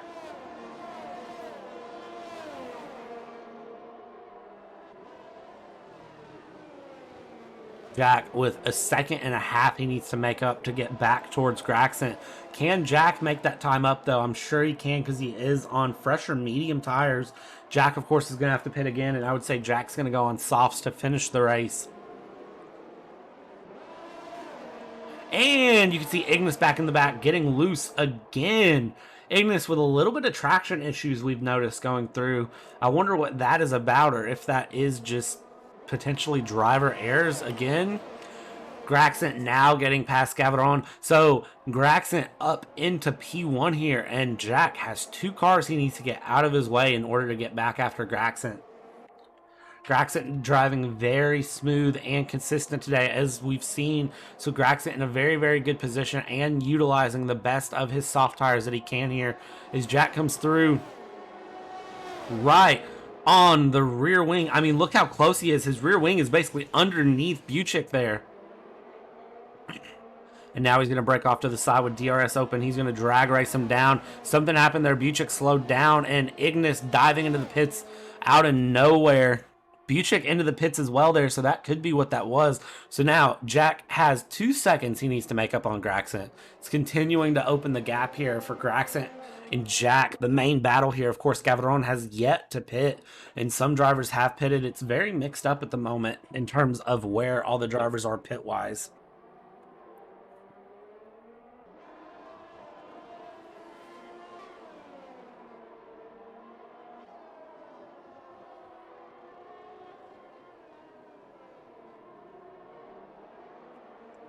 Yellow flag sector 3. It looks like that is going to be Jack's teammate Fishu who spins out there in the third sector. Of course, Fishu on 10-lap-old hard tires, so very interesting choice from Fishu. I wonder if he's going to try to run to the end of the race with those tires.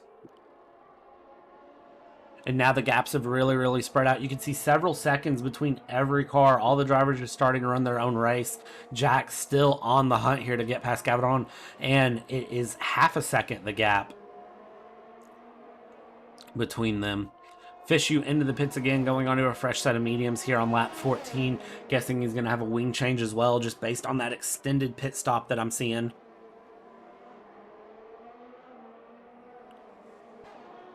And now Jack with the DRS, he's going to have the run here down the main straight on Gavaron as they go through. And is he going to have the pass done, though? Gavaron looks like he's in a pretty good spot. He's going to try to switch back. He's not going to try to switch back. He's going to just sit back behind Jack. Now, is Jack going to have DRS again here in the second DRS zone?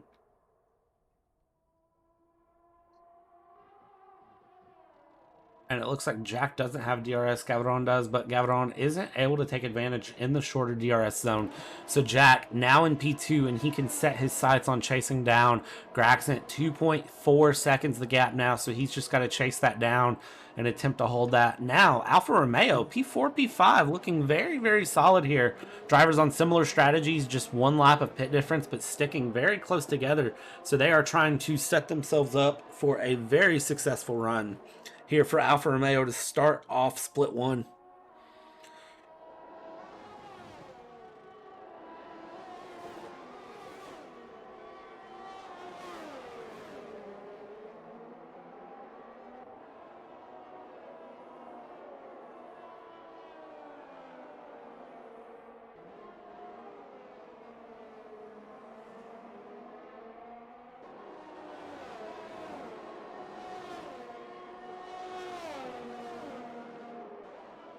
Okay, so things have now really settled down here, except for the fact that Buchik and Syntax have swapped positions. Syntax on 12 lap old mediums, Buchik on a brand new set of softs, so I'm guessing that's going to allow Buchik to try to chase things down. Ignis now leaving and DNFing the session. Buchik purple middle sector, so Buchik is really, really going to have some strong pace. It'll be interesting to see exactly where he finishes long term, as he is on a set of softs. Of course, not going to be able to finish on the softs because that would mean 50% race distance on the softs.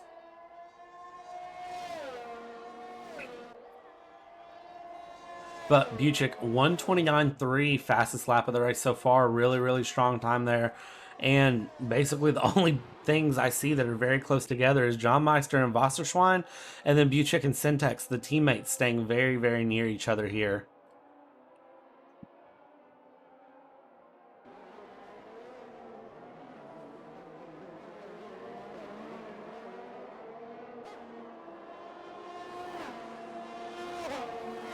Looking at positions gained and lost here. Calderon is up 11 places at the moment. Buchik is up 8. Kuba is down 8. Tazo down 5. Spaghetti down 5.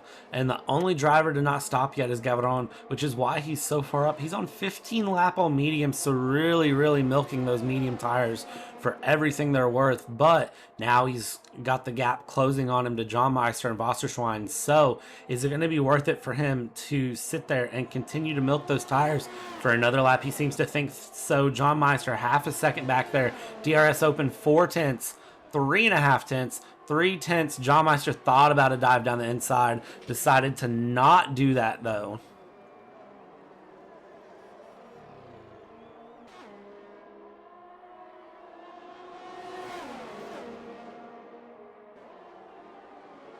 And now John Meister does have the pass done there down the inside, or does he have the pass done? Gavron thinking about having a fight back there. Wasserschwein, of course, in P5 though, trying to have a chase down on Gavron as well. Now Spaghetti and Syntax. Syntax into the pits there, so Syntax onto a fresh set of mediums. Where is that going to bring Syntax out? It'll bring him out right there in P13, several seconds back from the rest of the field, though, as we go through.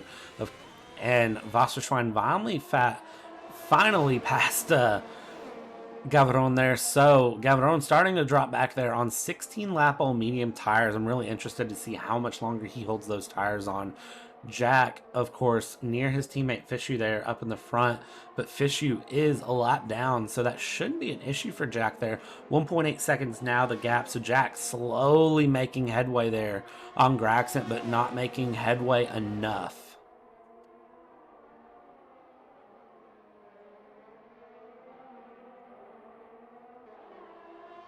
And now Graxon, 8 laps on soft tires, is going to dive into the pits. This is going to pin Jack in a really interesting strategy position because Graxon's going to go onto a brand new set of mediums. Jack has been on his mediums for 8 laps, and if he's keeping his eye on Gavron, he knows that he can probably take them to the end of the race if he's willing to struggle. So Jack could find himself in a very interesting strategy call here shortly. We'll see exactly where Graxon comes out and how Graxon handles it. Graxon's going to come out with Maddie behind him there in the Williams.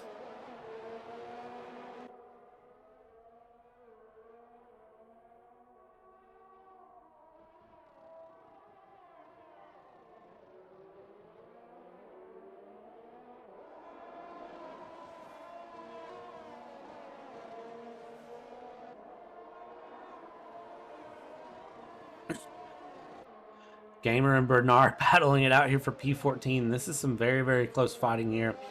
Gamer, of course, on a brand new set of softs. Bernard on 9-lap-old mediums. So Bernard trying all he can to get past here.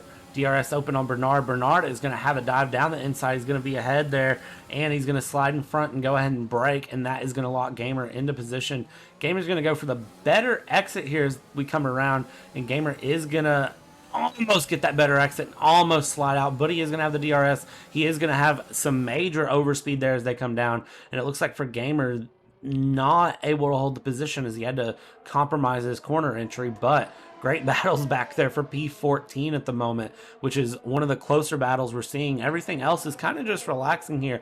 Gaviron finally into the pits after 18 laps on his medium compound tires. Noda in after 12 laps on his mediums here. We can see Graxent chasing down Matouche, and Graxent getting past Matouche there.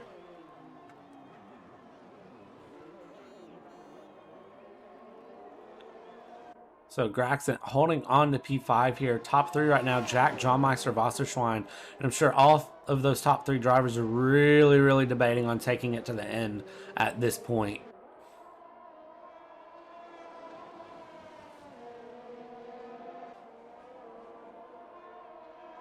Ten laps to go here, and it's really, really interesting to see where these battles are going to finish up at.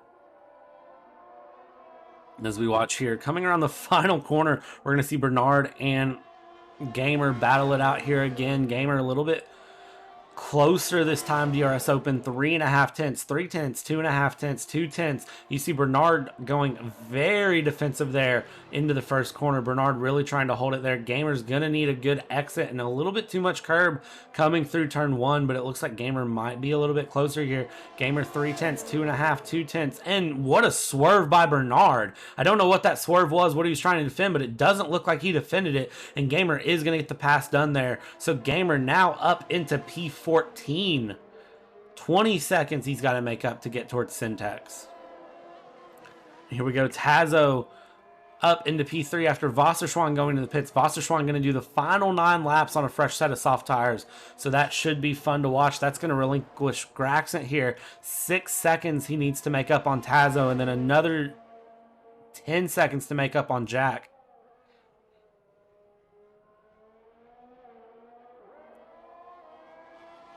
And it really is going to be a matter of if he decides to pit or not. Wasserschwein trying to chase down Buchik to go ahead and start his charge back to the front.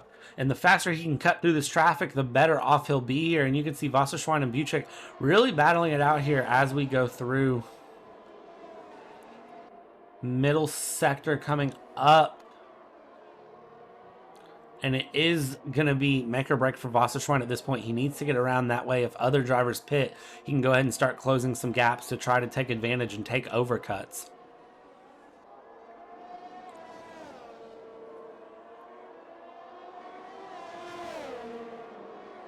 And there goes Wasserschwein down the inside there of Buchik. So Wasserschwein is going to get that position back.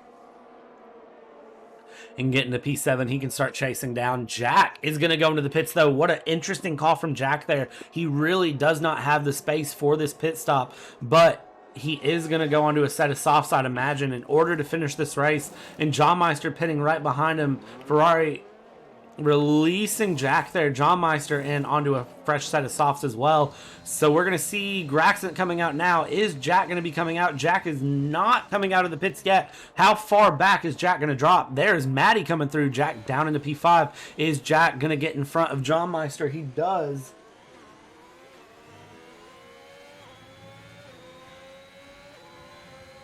And now Jack going to have the run on Maddie here. So Jack up into only losing down to P4 after a great pass there. And now he's going to make up 7-9 seconds here to catch up to Tazo and try to get the lead. Tazo and Matouche, of course, on older mediums, though. And I'm going to guess neither of those drivers are going to look to pit.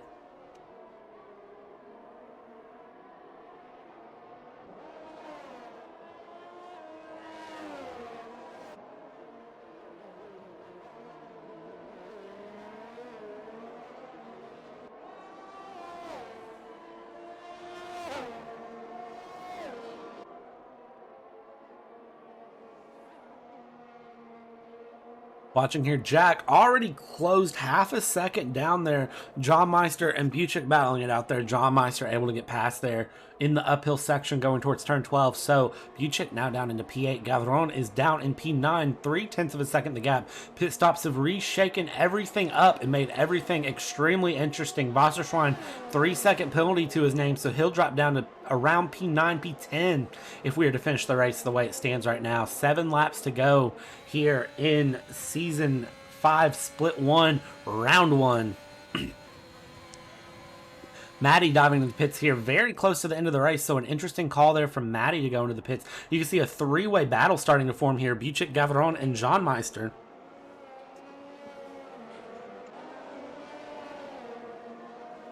And out of that 3-way battle, Gavron is going to come out with a position gain, but can he hold on to it? He's got DRS. Buchik has DRS. Buchik not close enough to dive down the inside there. So Gavron now up into P7. Jack only 0.3 of a second back here on Matoush. Matoush, of course, on those old medium tires, but Graxon has 6.5 seconds. So Jack needs to get this pass done. Or he doesn't, because safety car has been deployed. I don't know. I believe it's a Bernard DNF there. The Haas in the uphill section spinning out a turn 12. So safety car here on lap 22. And for this round of pit stops that was going through, it's kind of going to backfire on some of these drivers now. They should have waited to pit. So if you're Tazo and Matoush, you basically get a free pit stop out of this. If you're Graxon, you could pit and go into mediums and really, really try to bring it into the end. But is it going to be beneficial for some of these drivers to pit? That is going to be the big question here. Is it Tazo and Matoush almost have to pit because of how old their tires are? And Tazo is going to be into the pits here. Graxon is into the pits as well. Graxon coming off the medium tires here. Jack, who is on brand new soft tires, absolutely not going to pit. So Jack is going to be taking the lead of this Grand Prix. Graxon going onto a set of softs. Jack is going to hold the lead of the Grand Prix here. Wasserschwein up into P2. John Meister going to come up P3. So it's Ferrari power 1, 2, 3, and 4 because you have the Haas of Gavron down in P4. So it really is going to be a Ferrari drag race to the end of this Grand Prix. And of course, Aston Martin safety car deployed here. First time in Split 1 that we've had the safety car out.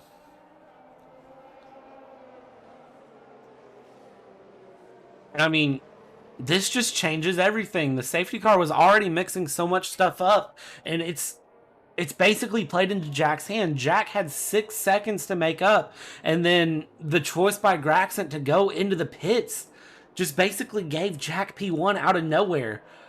And then the Alfa Romeos, of course, pitting at the same time.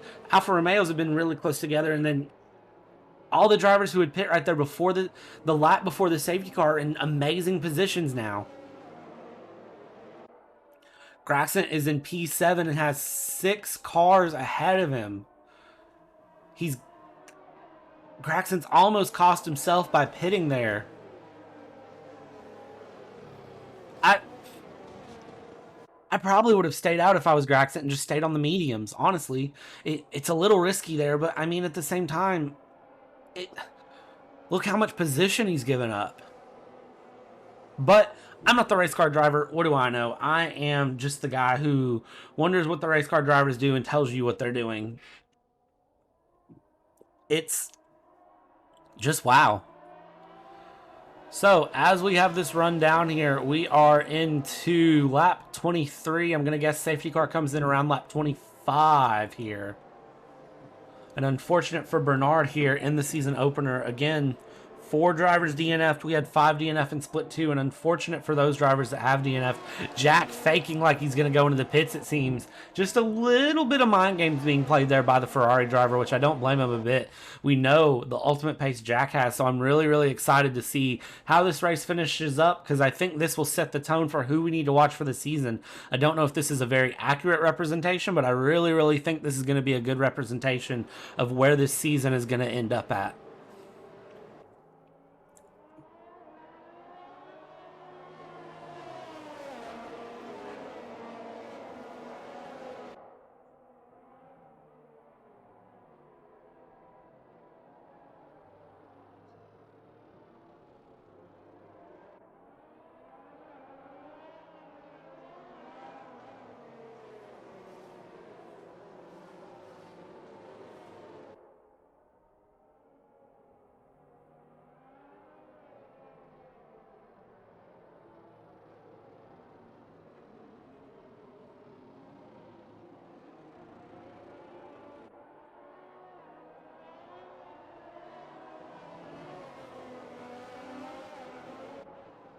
issue with a 3-second time penalty now, and just looking through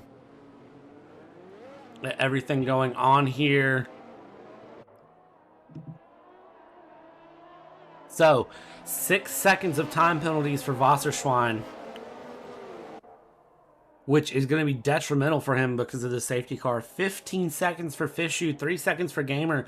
Overall, a very, very clean race all the way around, though, as they go through here. Up 10 places for Gavron, up 6, up 8 for Maddie and Buchik, down 8 for Kuba. Safety car is going to be in this lap, which means Jack takes control of the field here.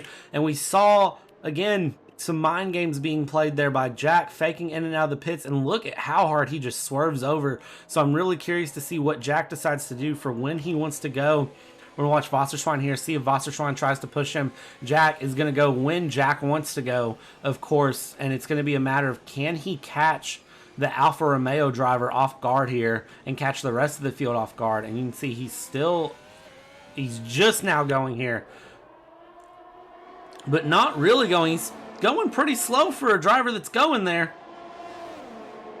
And I don't think he faked out the Alfa Romeos as he thought he did. But look back there in the backfield there. Look at this big battle going on right here. 3-way right here. Tazo, Graxent, Gavron, and Noda. Oh, and that is going to be the Hasselgaron who is spun out there. And he is going to eat. Oh, no. And then that's the Red Bull driver of, I believe, Graxent, who is out as well. Oh, that is heartbreaking.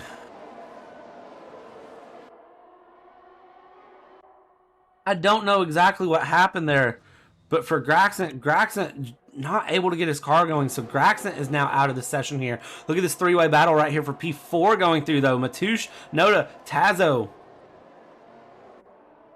battling it out as the drivers come around here, and gaps completely closed up now at the moment. If you're Wasserschwein, you really want things to open up, though. He's got 6 seconds of penalties. He wants to hold on to that P2, and as we come around, oh, unfortunate for Graxent. Gavron, who was having such a good race, now down into P14. As we come around here, top 3 drivers holding position. Of course, no DRS for 2 laps after a safety car. And as we go down around,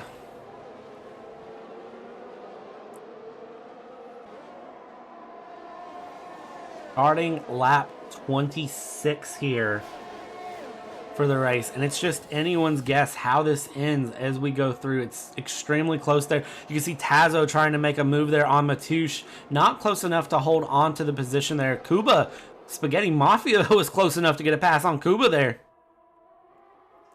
So Spaghetti Mafia now up into P9, and you can see just half a second between every car now as they come through. Everything extremely close here. John Meister and Wasserschwein still staying right on the heels of Jack, just 0.6 a second between each. And who is that? That was Noda that just spun there.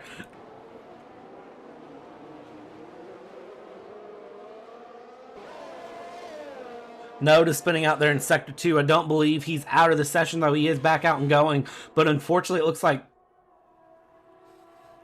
turns 5, 6, 7, and 8 catching out Noda there and costing him largely. He's now down into P12.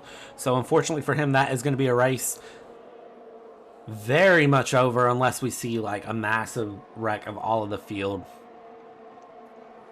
And as we go through here, you can see Jack, Wasserschwein, John Meister still top 3 holding on here. Matoush there, P4, Tazo 5, Buchik in P7.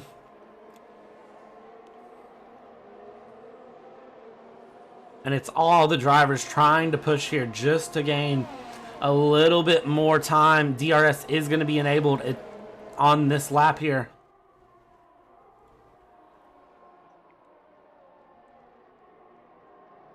And as they come around here, split 1, 2 laps to go. Split 2, we saw carnage in the last 2 laps. Are we going to see some chaos here in split 1 on the last 2 laps as we go through? John Meister and Wasserschwein inverting positions here in the second DRS zone. Of course, we see Tazo trying to chase down Matoush and go around.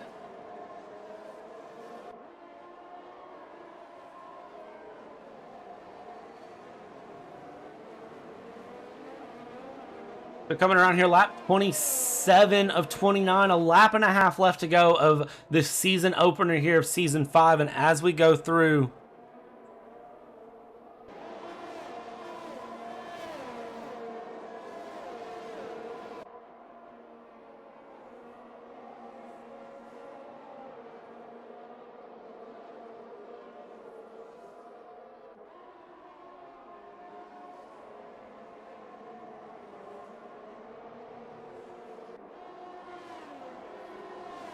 we're watching drivers chase down here and just try to close things down as we come to the penultimate lap here of this season opener here in Split 1. We're trying to go through and watch, and you can see Tazo still trying to chase things down. The gaps open up between Jack and John Meister. Tazo, fastest lap of the Grand Prix. As we come around here, Mateusz in P5, Buchik and Maddie battling it out here, and it looks like this battle's far from over. A little bit of late braking as they come around, and it looks like this is going to hold on here for Maddie, but Spaghetti Mafia really wants that position there. You can see harvesting energy. Maddie is. Spaghetti definitely isn't there as they go down side by side coming into turn 6, 7, 8. And as they go through a little bit of contact between Spaghetti and Maddie, and it looks like that is going to take Maddie out there. And that is going to be Spaghetti's position, but that is going to be questionable. I don't know if that was an error on Maddie's part or if Spaghetti tapped him, but that is going to be another spin going through. And as we go around, Maddie is now out of the race. And as we go through 1.5 laps to go here, Tazo coming around trying to chase down Wasserschwein. Tazo getting the pass done here. It looks like he's going to have it done side by side going up the hill here. Turns 10, 11, and 12 as they come around. Still side by side here. Tazo on the outside. Not what I would call a conventional passing zone. He gets around though, and Mateusz is going to take advantage as well and get around there. So Tazo now onto the podium paying places as they go through.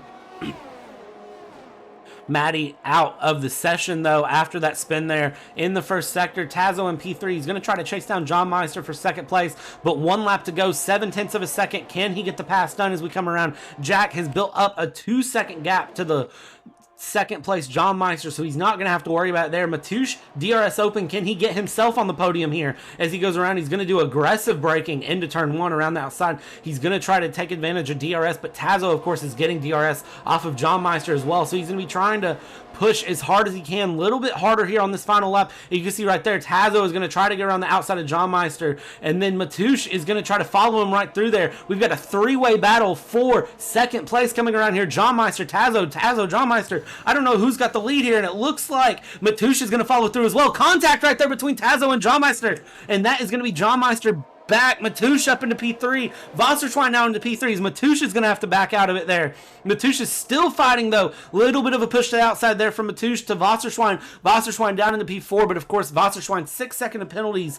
So Mateusz trying as hard as he can here. Final lap, half a lap left to go, 9/10 of a second. Mateusz for a second looked like he was in for P2. That contact between Tazo and John Meister. John Meister, his dreams of a podium are now gone. As we come around here, Jack is bringing us down the final straightaway, but I don't think this race is anywhere from over here. Spaghetti Mafia and Kuba battling it out down the backstretch here. Just 2 corners left to go, 1 straightaway as they go through side by side. They aren't. They could have been going through. Kuba's going to back out of it. Jack is going to come across. Jack wins the season opener here of Split 1 of Season 5. Tazo P2, Mateusz P3. Wasserschwein 6 seconds of penalties is going to drop way back. Buchik, Spaghetti, Kuba, John Meister, Wasserschwein, Gamer.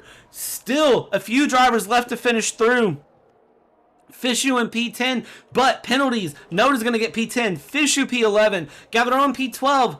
Gavron up to P11 because of penalties. And Syntax, of course, my co-commentator, coming across the line last here of the drivers that finished for P13.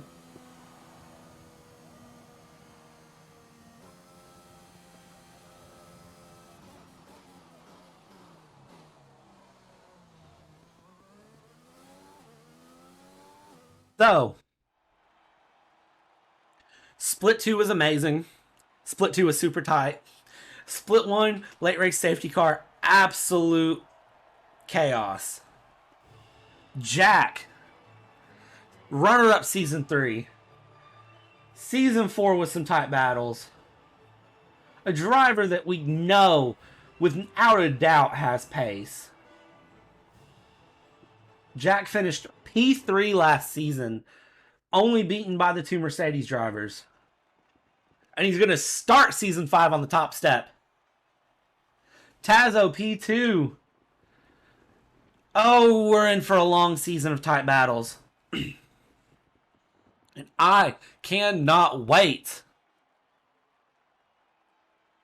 Jack, Tazo, Matouche, Buchik, Spaghetti, Kuba, John Meister, Wasserschwein, Gamer, Noda, Gavron, Fishu, Syntex. The 13 drivers that managed to finish this race. What a show Season 5 has started with. Oh, I can't wait for the next 11 weeks. Every Sunday we're here for the next 11 weeks. Next week, where are we going next week? I don't even know where we're going next week. Let's look. Next week, we're going to Jeddah, Saudi Arabia. All of these FR drivers seem to love it, and I know for a fact that Jack loves it because it's Jack's favorite track. Don't ask me why it's Jack's favorite track, but it's Jack's favorite track. So I'm going to tell you right now, big Ferrari battle's coming. Tazo is bringing a big battle. I don't know. I can't tell you what's about to happen in Split 1. This is amazing. I am loving this already. And we're just week 1. Split 2. Amazing race from Split 2 as well. I cannot believe what this season is. And I can't believe I get to bring it to you right here on Twitch. If you're interested in joining 2 splits, of course we race 7 p.m. Central European Time, 8:30 Central European Time. A little bit of a change today. That's only because Miami Grand Prix, which I'm going to go get ready for because I'm an American. So I'm excited to see the Miami Grand Prix. It's not that far from me. So everybody enjoy real life F1. FRL has me excited for real life F1. Hope everyone has a great Sunday. Have a great week. We'll be right back here next Sunday. We're going to bring you Jeddah. I hope you'll join us then. And my name's Brad. I'm signing off here. I'm your commentator. I am the voice of FRL. And I'll bring this to you next week.